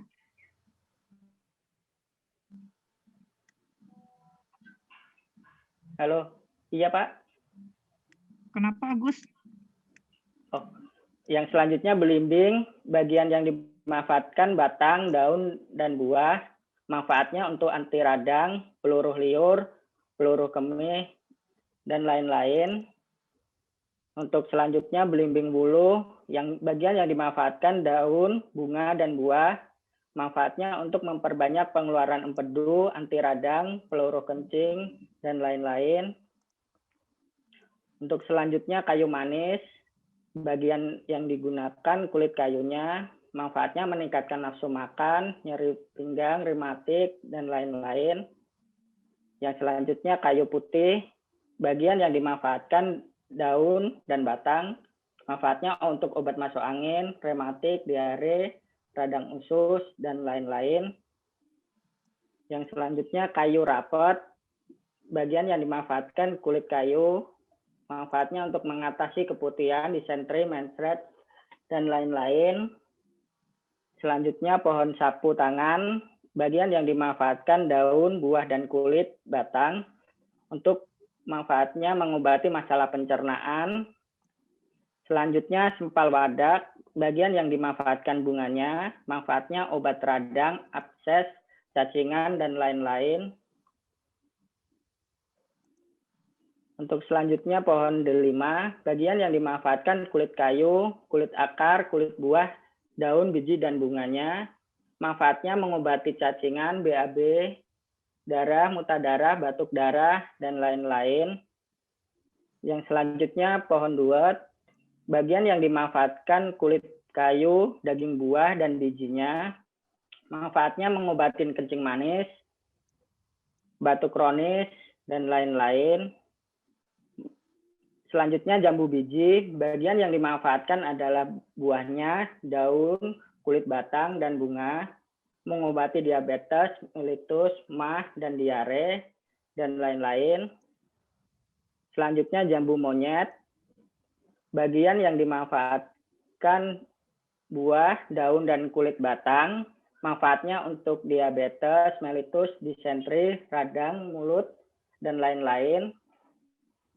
Selanjutnya pohon kelor, bagian yang digunakan daunnya, manfaatnya untuk mengobati rematik, anti kanker, menurunkan kolesterol, tekanan darah, dan lain-lain.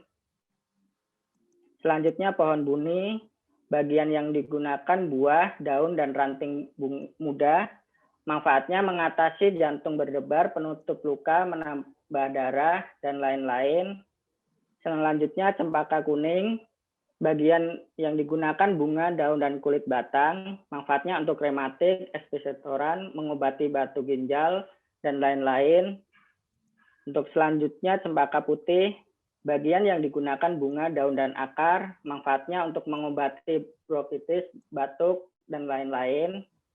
Untuk selanjutnya cendana, bagian yang digunakan kayu, daun, dan kulit kayu, manfaatnya untuk obat disentri, antiseptik, saluran kemih, mencret, dan lain-lain.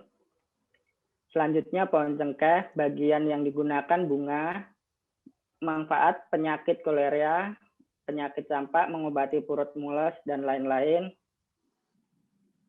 Pohon selanjutnya adalah pohon pukat, bagian yang digunakan daun dan buah, manfaatnya untuk tekanan darah tinggi, kencing batu, dan lain-lain. Selanjutnya serikaya, bagian yang digunakan daun dan buah, manfaat menstabilkan gula darah, mengatasi infeksi jamur, meredakan nyeri rematik, dan lain-lain. Selanjutnya pohon jeruk nipis, bagian yang digunakan daun dan buah, manfaatnya untuk melancarkan pencernaan, mengurangi resiko serangan jantung, stroke, dan lain-lain. Nama pohon selanjutnya pepaya, bagian yang digunakan buah dan daun, manfaatnya meningkatkan daya tahan tubuh, mencegah kanker, membantu menurunkan berat badan, dan lain-lain. Selanjutnya anggur, buah dan daun, sifat antiinflamasi, kontrol kadar glukosa, pencernaan, dan lain-lain. Selanjutnya pohon cermai, bagian daun, kulit, akar, dan biji, manfaatnya batuk berdahak, kanker, mual, sariawan, dan lain-lain. Pohon selanjutnya dadap ayam, bagian yang dimanfaatkan daun, kulit kayu, akar, dan biji, manfaatnya untuk obat batuk, demam, disentri, dan lain-lain. Selanjutnya pohon dadap serep, bagian yang dimanfaatkan daun dan kulit kayu, manfaatnya pendarahan, meringankan cuman obat batuk, dan sariawan, dan lain-lain. Pohon selanjutnya daun sena atau kembang merak, bagian yang digunakan biji dan daun. Namun pohon ini memiliki efek negatif untuk kesehatan jika digunakan berlebihan. Manfaatnya obat sembelit, ambeien, dan lain-lain. Selanjutnya ekor kucing, bagian yang digunakan daun dan bunga, manfaatnya mengobati disentri, radang usus, dan lain-lain. Pohon selanjutnya bunga kupu-kupu, bagian kayu, getah, dan bunga, manfaat antibakteri, anti diabetes, rematik, dan lain-lain. Pohon selanjutnya awar-awar, bagian yang digunakan buah, daun, dan getah, manfaatnya untuk usus buntu, sesak nafas, penawar racun, dan lain-lain. Yang selanjutnya angsana, bagian yang dimanfaatkan akar, daun, batang, dan getah. Manfaatnya mengobati batu ginjal, sariawan, bisul, dan lain-lain. Selanjutnya pohon bidara, bagian yang digunakan daun dan pohon. Manfaatnya untuk obat sakit perut, demam, dan lain-lain. Nama pohon selanjutnya hujan emas, bagian yang dimanfaatkan bijinya. Manfaatnya untuk meredakan batuk, bisul, sukar menelan, mempercepat persalinan, dan lain-lain. Untuk selanjutnya, tanaman perdu jarak. Bagian yang digunakan biji, akar, dan daun. Manfaatnya susah buat air besar, sulit buang air besar, TBC, bisul, korengan, dan lain-lain. Selanjutnya, maja, bagian yang digunakan daun dan buah. Manfaatnya meredakan demam, sembelit, dan lain-lain. Selanjutnya simpur, bagian yang digunakan buah, mengobati sariawan, panas dalam, penyembur rambut, dan lain-lain. Selanjutnya daun paitan, bagian yang digunakan bunga, mengobati diabetes, diare, dan malaria. Selanjutnya kaca piring, bagian yang digunakan daun, manfaat mengatasi diabetes, meletus, dan lain-lain. Selanjutnya secang, bagian yang dimanfaatkan kayu dan tangkai daun, manfaatnya obat batuk, disentri, diare, dan lain-lain. Selanjutnya kayu urip atau patah tulang, bagian yang dimanfaatkan daun, batang, dan akar, manfaatnya untuk wasir, peluru seni, dan lain-lain. Selanjutnya kecubung, bagian yang dimanfaatkan bunga, buah, biji, dan daun, manfaatnya untuk obat anti kejang, asma, rematik, dan lain-lain. Selanjutnya nusa indah, yang bagian yang dimanfaatkan daun, manfaat obat demam, batuk, antiinflamasi, dan lain-lain. Selanjutnya pacar Cina, bagian yang dimanfaatkan daun dan ranting, manfaatnya obat bisul, batuk, perut kembung, dan lain-lain. Selanjutnya pohon saga perdu, bagian daun, manfaat obat amandel, batuk, dan lain-lain. Selanjutnya saga rambat, bagian yang dimanfaatkan daun, manfaatnya radang mata, sariawan, amandel, dan lain-lain. Yang selanjutnya senggani, bagian yang dimanfaatkan daun, manfaatnya mengobati gangguan pencernaan, sariawan, diare, dan lain-lain. Selanjutnya mahkota dewa, bagian yang digunakan buah, manfaatnya obat alergi, obat sakit kepala, dan lain-lain. Yang selanjutnya takokak, bagian yang digunakan buah, manfaatnya meningkatkan daya tahan tubuh, mencegah resiko kanker, dan lain-lain. Yang selanjutnya daun ingu, bagian daun dan getah, manfaatnya mengobati penyakit liver, eksim, gudik, demam, dan lain-lain. Yang selanjutnya katuk, bagian yang dimanfaatkan daun, manfaat memperlancar ASI, mengobati suara paru, demam, dan lain-lain.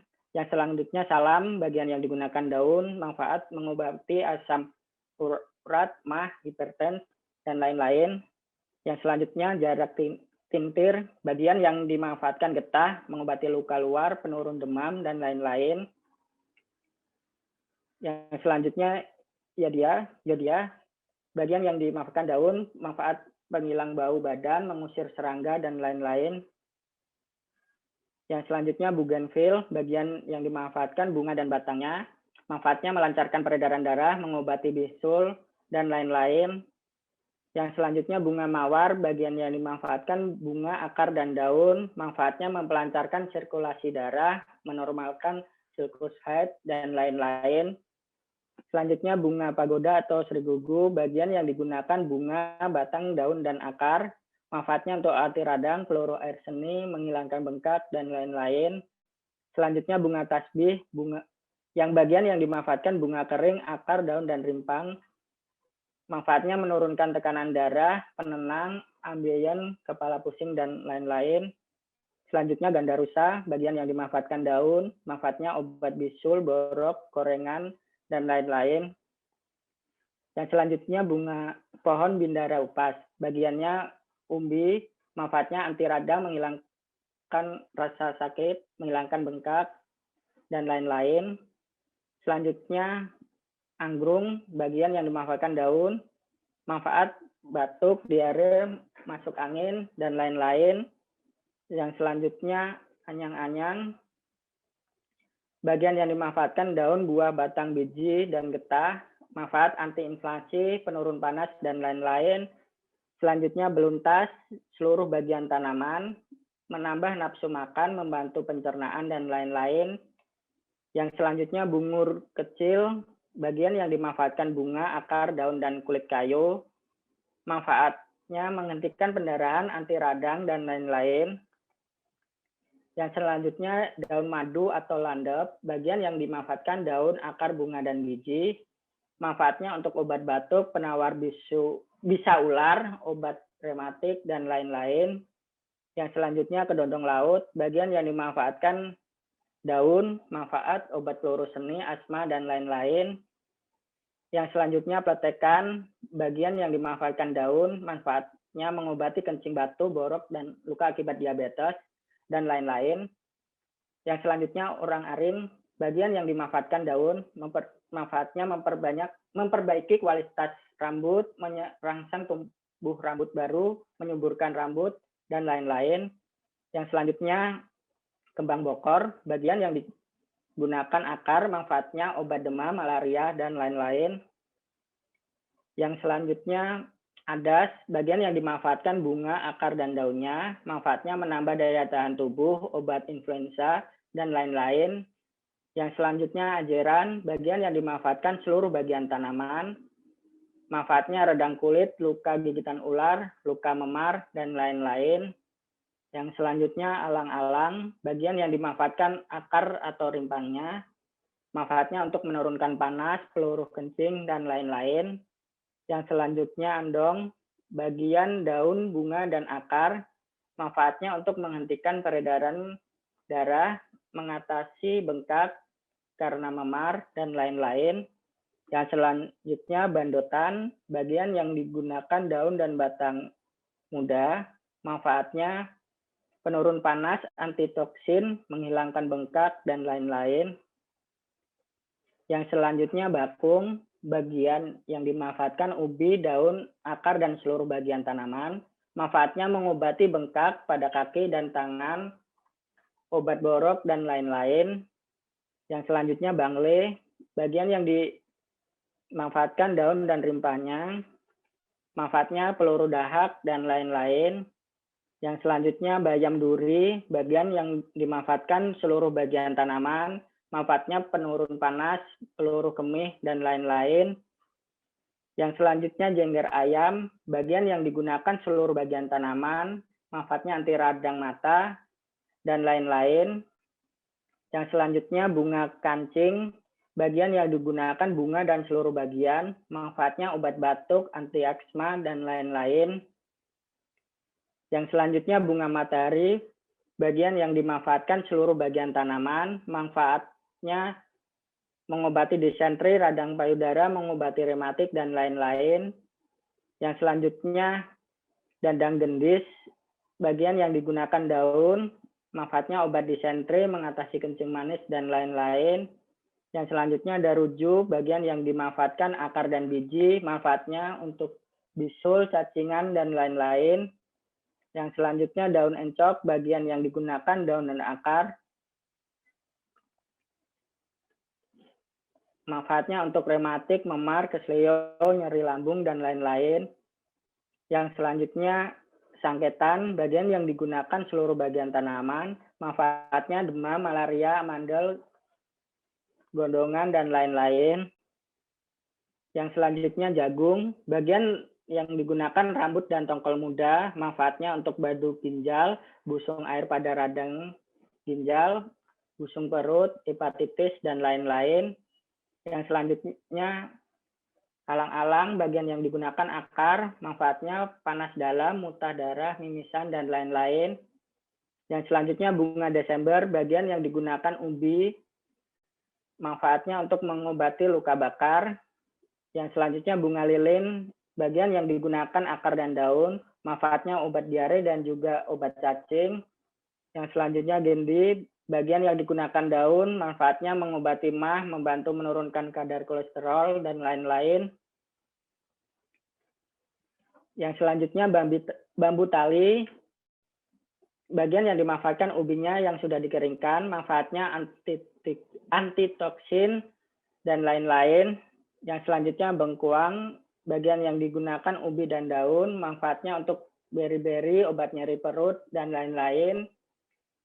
Yang selanjutnya baru Cina, bagian yang digunakan seluruh bagian tanaman, manfaatnya mengatasi lemah syahwat, menghilangkan rasa lemas setelah melahirkan, mencegah keguguran, dan lain-lain.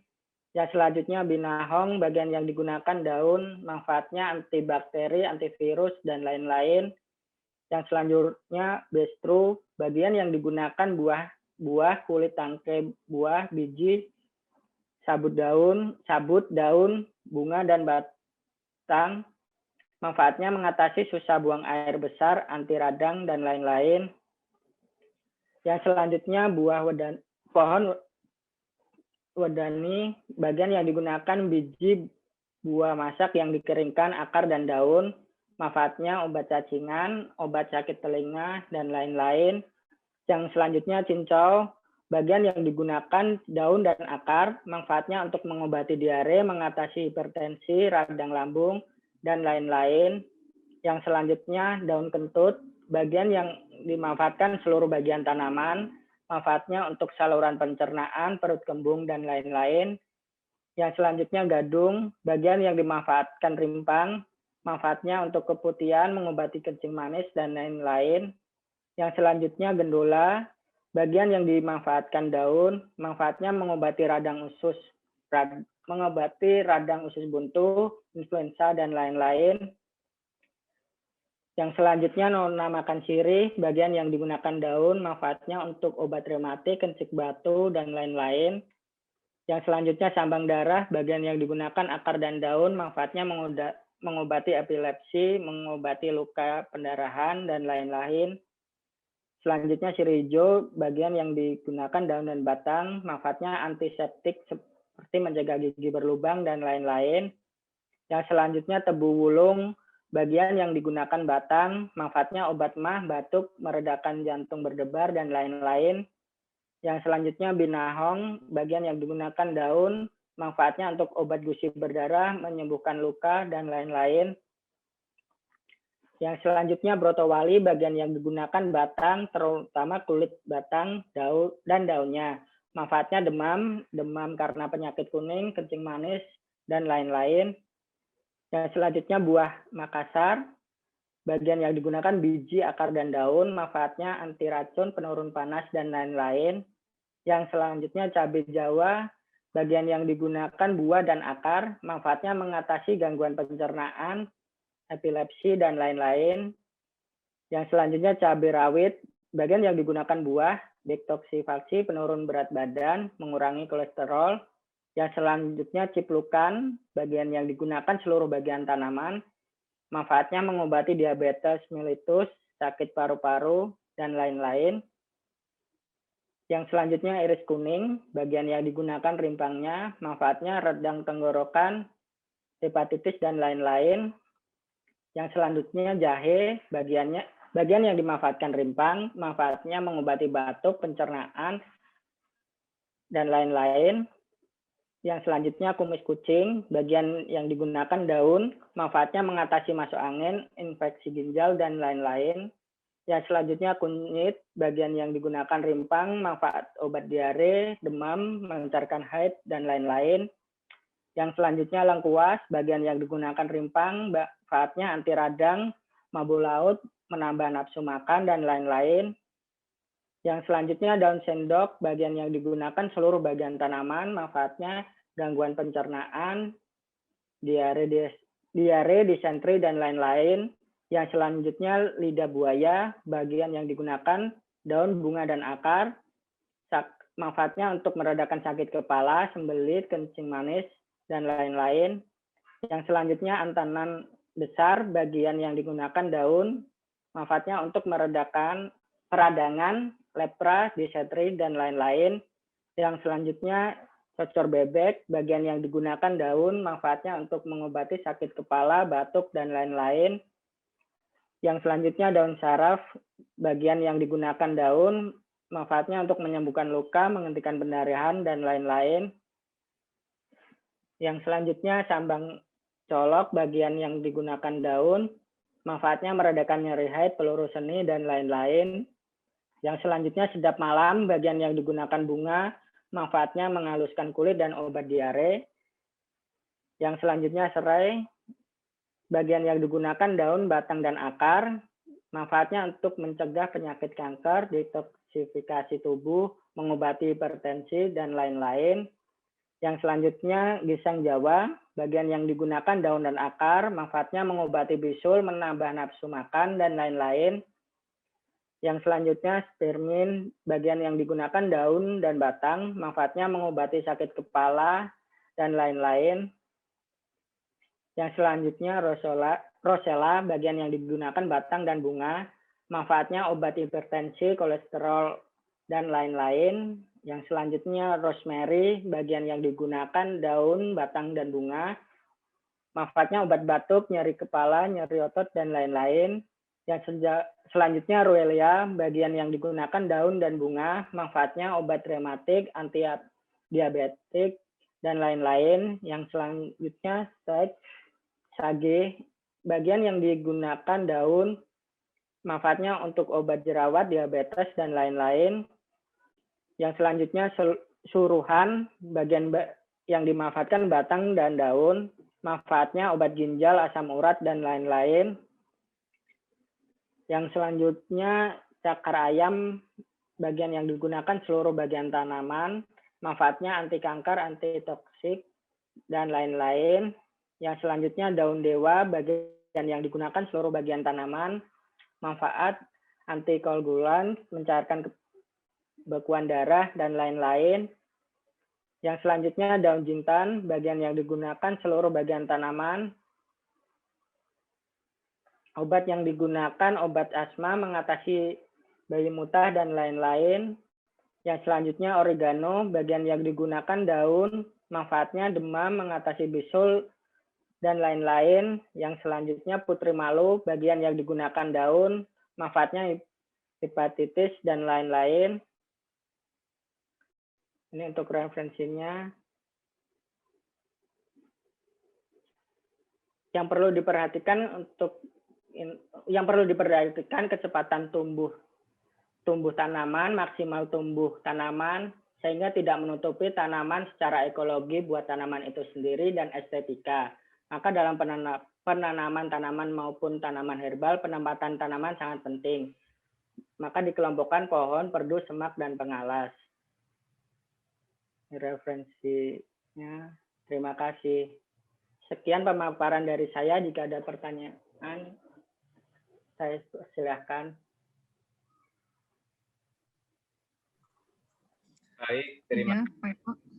Baik, terima kasih Agus atas paparannya. Jadi Bapak Ibu Guru, ini Agus berusaha untuk memberi daftar tanaman yang kira-kira nanti dipilih atau disesuaikan dengan kebutuhannya. Saya kira begitu. Silakan Bapak Ibu Guru, ada yang ingin menanyakan atau memberi gagasan, silakan. Saya dulu Pak Eko ya, izin. Pak Agus, itu tanamannya banyak banget dan lengkap banget Pak. Udah gitu ada fotonya lagi Pak. Wah, kalau boleh Pak, kalau boleh nih kita minta filenya, boleh nggak Pak Agus? Itu buat siswa nanti belajar Pak Agus. Semua file akan kita kirim kok Pak Tommy. Oh, terima kasih banyak Bu Yuli, terima kasih Pak Agus. Saya lihat Pak Yudi juga pasti pengen itu, jadi saya mendahului sebelum. Terima kasih Bapak Ibu. Jadi setelah ini nanti saya email ke Pak Tommy itu materi PPT-nya. Baik, makasih. Iya. Ini kan tanamannya begitu banyak dan bervariasi ya, dan sepertinya yang paling efektif untuk di tengah kota itu yang gimana Pak Agus ya? Maksudnya supaya kita kan cuaca ini kan ekstrim ya, beberapa saat ke depan ini pasti akan cuaca ekstrim gitu. Nah, dengan posisi kita di rooftop itu, karena kan kita punya yang hidroponik yang Pak Yudi bilang tadi, apa namanya itu Pak Yudi? Yang ada tempat es krimnya itu loh Pak Yudi. Oh, deket buket. Itu kan kita mau pindahin atas rencananya. Nah, yang efektif, yang istilahnya siswa ini kan kadang-kadang pikun ya, Pak Agus ya. Kepalanya nggak nempel, lu juga lupa dia gitu Mas ya. Kalau kita nggak ingetin kadang-kadang lupa itu. Nah, tanaman apa yang efektif supaya siswa juga maintenance-nya juga nggak mudah sih, tapi mereka belajar tanggung jawab sih gitu Pak Agus. Mungkin bisa tolong dibantu pilihin ya 10 macam lah gitulah. Silakan Agus. Terima kasih Pak Eko, Pak Agus sebelumnya Bu. Iya, terima kasih Pak. Pertama kita mesti tahu dulu sifat-sifatnya, biasanya habitusnya, karena kita di atas rooftop kan biasanya panas banget gitu, jadi kita habitusnya tanaman apa yang bisa ditaruh di atas. Ya tadi tanaman herbal yang tadi itu ada kembang merak, ada untuk tanaman pohon bisa dikasih pot-pot dulu karena untuk keamanan juga untuk akarnya, dan untuk pengaturan sirkulasi juga sih Pak di situ. Untuk pot-pot itu untuk tanaman yang tadi dikelompokkan. Yang tadi tidak kalah penting itu adalah kita memperhatikan kalau kita masuk di rooftop itu, kita lihat ternyata pertama desainnya bagus, setelah 2 tahun atau 1 tahun ternyata ketutup, begitu sih Pak. Oke, makasih Pak Agus. Mungkin teman-teman ada yang mau tanya dari PK, silakan, mumpung Pak Agus dengan bidangnya di situ. Pak Tommy, ini Pak Yudi. tadi kan digambarkan dengan luasan balkon 50 juta. Nah, itu kan modal dasarnya. Kemudian ini kan Tommy juga memerlukan pemikiran hariannya, bulanannya. Nah, seluas itu kira-kira untuk perawatan kita tanah ya, entah itu pakai pot atau pakai polybag atau pakai box plantainer tadi, itu maintenance-nya, yaitu perawatannya bulanannya kurang lebih ada gambaran tidak, supaya Pak Tommy juga bisa buat tapi nggak bisa ngerawatnya, nggak punya anggaran gitu ya, jadi terbengkelai gitu. Terima kasih. Ya. Terima kasih Pak Yudi. Yang mau jawab siapa ini? Silakan. Baik, dengan luasan yang segitu, ini di luar, kalau kami di Trisakti itu kan punya pegawai tetap Pak untuk perawatan itu, jadi lulusan SPMA Pak, begitu. Nah, itu di luar gaji itu, karena kami luasan yang heterogen itu untuk per bulan ini nggak sampai dengan 2 juta Pak. Ya, dengan perawatan kita beli pupuk, ya media tanam dan seterusnya, obat-obatan gitu, nggak sampai segitu Pak. Per bulannya. Jadi itu juga nggak setiap bulan gitu. Kita kadang-kadang tempo per 3 bulan. Gitu. Per 3 bulan baru kalau pupuk kita rutin ya, mungkin 1 bulan sekali kita kasih NPK itu, ya untuk perawatan NPK itu kita kasih 1 sendok semuanya gitu. Ya, baru per 3 bulan itu kita melihat mana tanaman-tanaman yang perlu disulam begitu. Ya. Jadi mengenai angka itu relatif Pak, kalau dengan luasan begitu kita taksir nggak sampai dengan 2 juta. Ya mungkin ada keran yang bocor gitu ya, ada stop kontak yang mati, lampu yang mati begitu. Ya itu relatif lah Pak. Kurang lebih gambarannya seperti itu. Gitu. Terima kasih. Intinya harus ada personel yang ahli gitu ya Pak Eko ya. Ya betul. Jadi dia mengawasi betul gitu, kayak di kita kan mengawasi betul tuh, khusus dia memang pekerjaannya ngawasin lab. Betul, iya betul, itu yang saya maksud Bapak Ibu ya. Jadi Pak Tommy juga perlu mempertimbangkan hal itu. Gitu. Satu lagi ya Bapak Ibu ya, saya mau bertanya, kalau misalnya kita kan menggunakan pupuk NPK, kemudian Gandasil atau apapun lah, bisa tidak atau pernah dicoba tidak di Trisakti menggunakan pupuk alternatif yang bisa dihasilkan dari limbah makanan ya, biasanya sekolah kan banyak limbah botol mineral, styrofoam, kertas, dan sisa makanan. Nah, itu apakah pernah dicoba di Trisakti untuk mengembangkan pupuk organik seperti itu? Terima kasih. Baik, Pak Yudi, saya langsung jawab aja bahwa Pak Yudi mungkin pernah tahu IM4? Ya, IM 4 itu hasil buatan dosen Trisakti, Pak. Jadi saya salah satu tim waktu untuk membuat IM 4 karena pertama kali itu IM 3 salah satu organiknya. Jadi organik yang diambil itu adalah dari sampah dedaunan. Jadi itu embrionya waktu itu leadernya Bu Setiati ya. Salah satu tim untuk membuat waktu itu IM 3 terus disempurnakan menjadi IM 4. Nah, di Trisakti juga menggunakan pupuk-pupuk organik ya. Nah, jadi kita campur Pak semuanya. Jadi mengenai limbah yang 3R itu, nah itu juga sudah kita coba dengan mahasiswa, lama-lama memakan tempat. Jadi akhirnya ilmu itu kita sudah paham, jadi kita mensosialisasi juga kepada masyarakat. Lewat PKM ini juga kita lewat 3R begitu juga untuk di sekolah kan itu akan dinilai untuk adiwiyata. Nah, kita juga membina itu.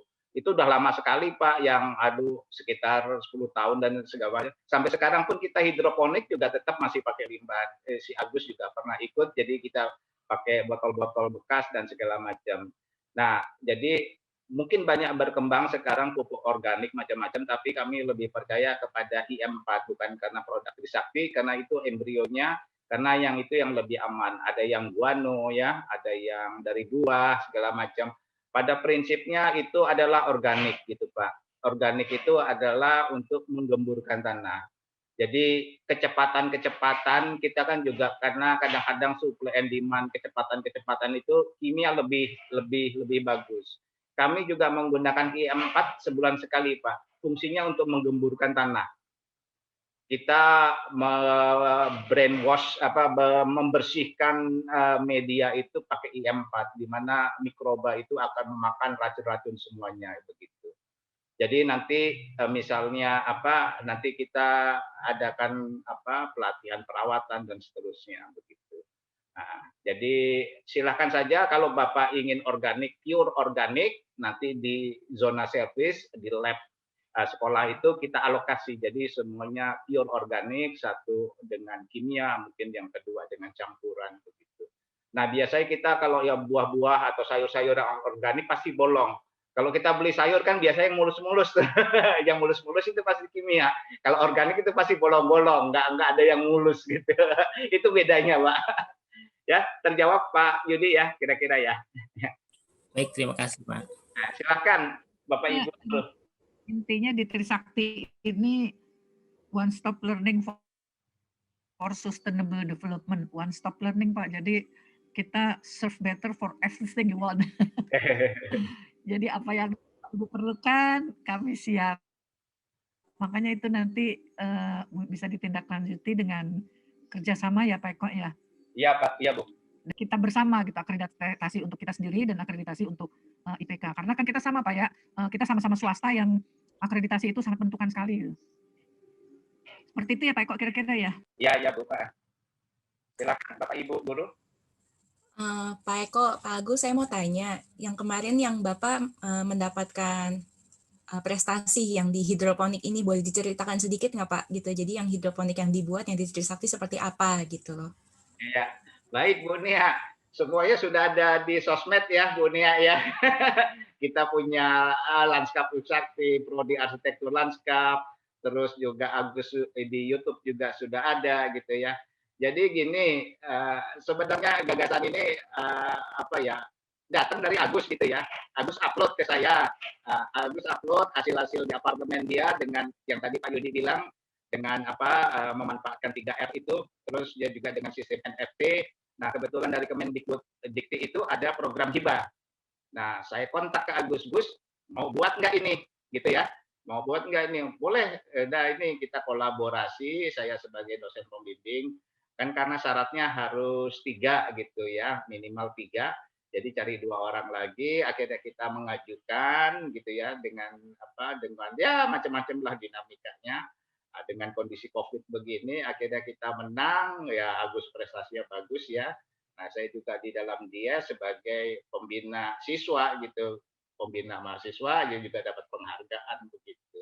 Jadi peluang-peluang yang dari Kemendikbud itu Kalau kita sudah punya contohnya juga kita bisa Nah, jadi ilmu yang tren sekarang untuk Bapak Ibu guru adalah entrepreneurship begitu. Kita berangkat dari sekolah, dari siswa, dari SMA, apakah dari kampus. Jadi ada Bapak Ibu guru membina siswa, tetapi siswanya itu sudah bermain dengan sosmed gitu ya. Nah, kita genjot misalnya jual jual sayur hidroponik. Nah, ini juga kalau ingin melanjutkan Pak Yudi dengan hidroponik, silakan berhubungan dengan Agus. Jadi kita ada binaan-binaan gitu, marketingnya bareng-bareng gitu. Nah, silakan, makanya saya payungnya itu adalah nanti SMA IPK bekerja sama dengan Prodi, nanti kita berkolaborasi lah di situ. Gitu. Ya, kira-kira terjawab Bu Nia ya. Jadi kalau saya tambahkan, Kemendikbud itu banyak hibah-hibahnya, tergantung kreativitas dari kita masing-masing, Pak. Dan tadinya salah satu pengabdian ini memang saya juga ajukan untuk ke hibah. Nah, lumayan itu dananya, Pak. Kebetulan yang waktu saya mau ajukan itu 150 juta kalau nggak salah. Tapi karena satu dan lain hal, jadi ada kekurangannya. Saya nggak sempat, Pak, nggak sempat masukin, udah tutup. Gitu ya. Kalau waktu itu sempat lumayan itu dapat ya, kalau menang dapat 150 juta. Nggak tahu Pak Eko kemarin dapat berapa ya Pak Eko? Dapat 18 juta. 18. Ya, masing-masing memang itu beda-beda angka-angkanya, beda-beda angkanya. Yang disetujui pemerintah beda-beda. Nah, mungkin dari Bu Ruli, mungkin dari versinya Agus, silakan Bu Nia mungkin cerita dari versinya mahasiswa. Silakan Agus. Satu lagi ini Pak Eko, kan kita ada Kemendikbud ini ada warung warung kreasi. Ini kalau misalnya datanya lengkap bisa kita ajukan, itu bisa 250 miliar kalau nggak salah. Tapi bentuknya kan ini desain industrial. Kalau misalnya nanti bisa cepat kita itu warung reka kalau nggak salah, itu juga dari Kemendikti. Itu ada dana, tapi mungkin seleksinya juga sulit ya karena 250 miliar. Kalau dapat, waduh. Oh, baik Bu. Silakan. Ya, proposal yang kemarin itu untuk produk pangan. Menariknya karena dia ada beberapa versi. Pertama itu versi hobi, biasanya kita bisa manfaatnya untuk masyarakat, biasanya bisa memanfaatkan botol-botol bekas, atau untuk skala hobi itu biasanya pakai sistem sumbu, DVT, NVT gitu. Dan biasanya kita bisa sambil untuk skala hobi itu kita bisa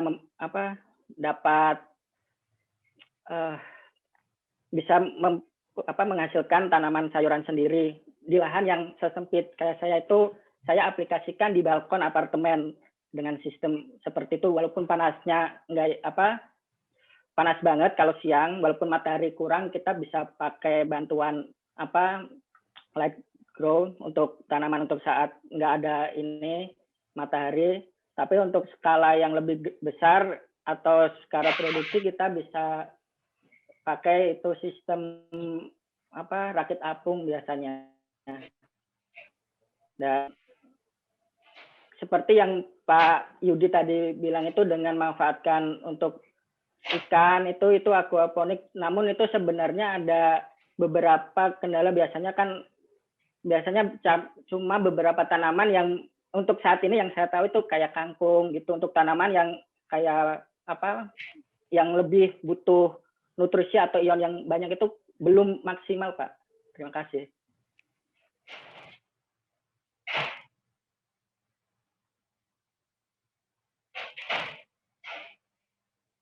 Silakan Bapak Ibu guru.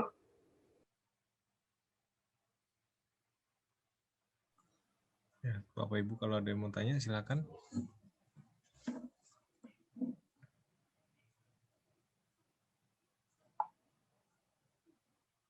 Sepertinya masih kagum-kagum Mbak, jadi kita bingung ya. Udah sangat kaya itu, jadi kita bingung. Udah sangat lengkap lah gitu Pak Persen.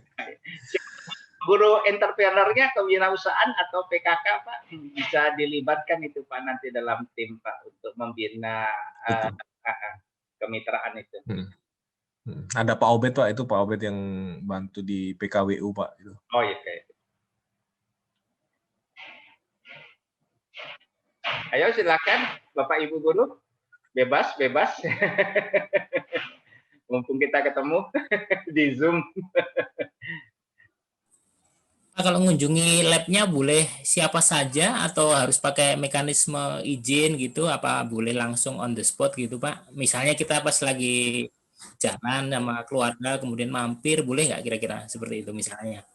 Ya kalau Jalan. ya Pak, saya jawab langsung. Kalau kondisi normal nggak jadi masalah Pak, bisa langsung ya. Tetapi dalam kondisi COVID ini kami dibatasi 25% sampai dengan tanggal 8 Februari. Ya ini mungkin percepatannya nanti kalau Agus dan timnya untuk panen raya kita undang SMA IPK gitu Pak. Dengan mohon maaf nih maksimal 3 Pak. Lagi di setting mahasiswa dan himpunan karena kita juga mengundang pimpinan universitas Pak Warek 3 gitu Pak untuk panen raya hidroponiknya Agus begitu.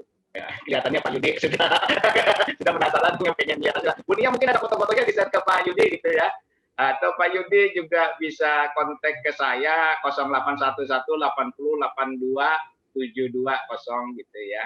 Nanti saya chat nomor HP saya jadi mungkin yang langsung dokumentasi. Juga ada di Facebook ya, juga ada di Facebook Prodi Arsitektur Lanskap. Jadi banyak sekali kegiatan-kegiatan yang di rooftop diupload di situ sehingga gambarannya karena ingin langsung kali silakan saya dulu sebentar silakan ya Bapak Ibu yang lain silakan.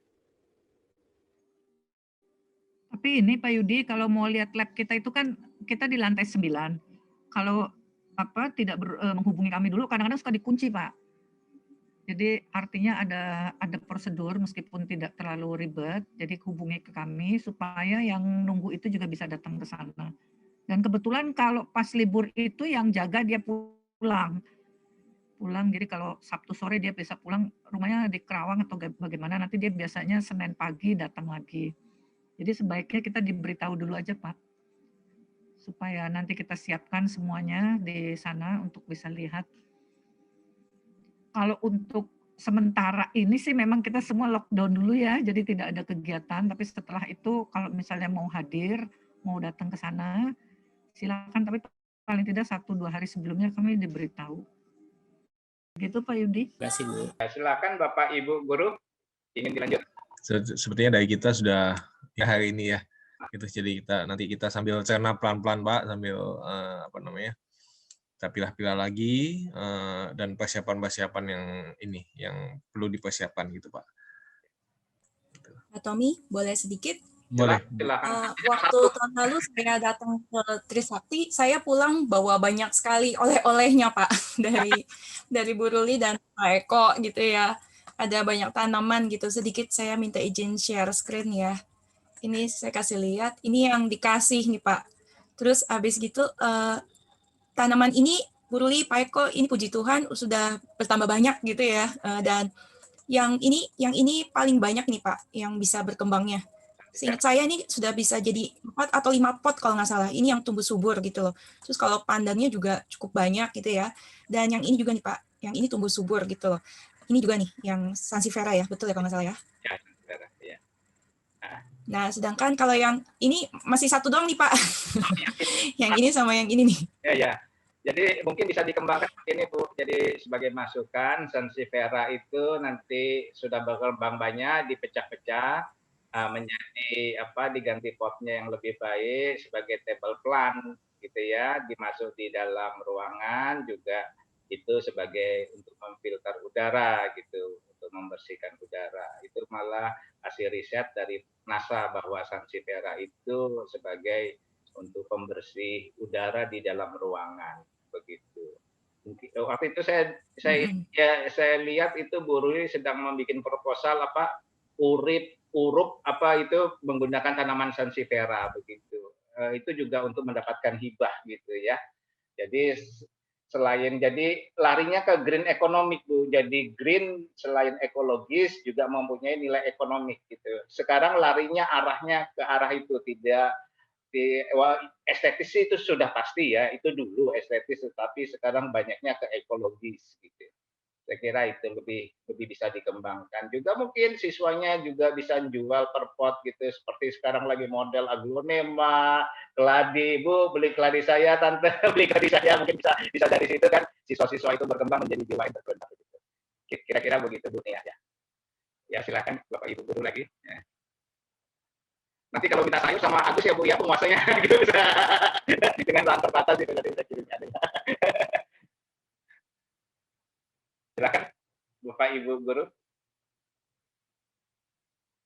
Tambahan juga Bapak Ibu dosen. Ya Pak, jadi saya rasa sudah cukup ya. Saya seperti janji saya, dan ini memang kewajiban kami, setelah PKM itu materi akan kita berikan. Jadi ini nanti dari yang PowerPoint saya, PowerPoint-nya Agus, itu akan kami emailkan ke Pak Tommy saja ya Pak ya. Ya. Jadi barangkali Pak Eko kalau sudah semuanya kita bisa foto bersama dulu. Iya. Terus kalau Bu Suci sudah siap, sertifikatnya mungkin secara simbolik bisa diberikan ke Pak Tommy. Iya, baik Bu. Untuk Pak. sertifikat akan sebagai apresiasi dari kami kepada IPK. Terima kasih banyak atas partisipasi dan atensinya untuk yang produk kami buat pada PKM ini. Nanti akan di-sharing oleh Pak Agus untuk sertifikat yang kami siapkan. Secara fisik mungkin kami akan kirim. Ini adalah sertifikat yang kami berikan atas kepada IPK, kepada Pak Tommy dan para guru Ibu Natania atas kesempatan yang diberikan kepada kami. Bisa dicek Pak kalau ada kesan nanti untuk perorangannya, per individunya juga ada ya Bu Suci ya? Iya, betul. Ya. Kita bisa minta plakat nanti sama Humas untuk diberikan ke IPK, Ya, bikin suratnya. Sebelum ditutup barangkali kita... Boleh Ibu. Jangan lupa sertifikat plus tanaman-tanaman. Kan ada 5 guru ya sekarang ya. Pak Eko, usul Pak Eko nanti dapat souvenir Pak Eko. Ayo, kita screenshot ya Pak ya, silakan. 1, 2. Bareng ya Pak ya. 1, 2. Terima kasih.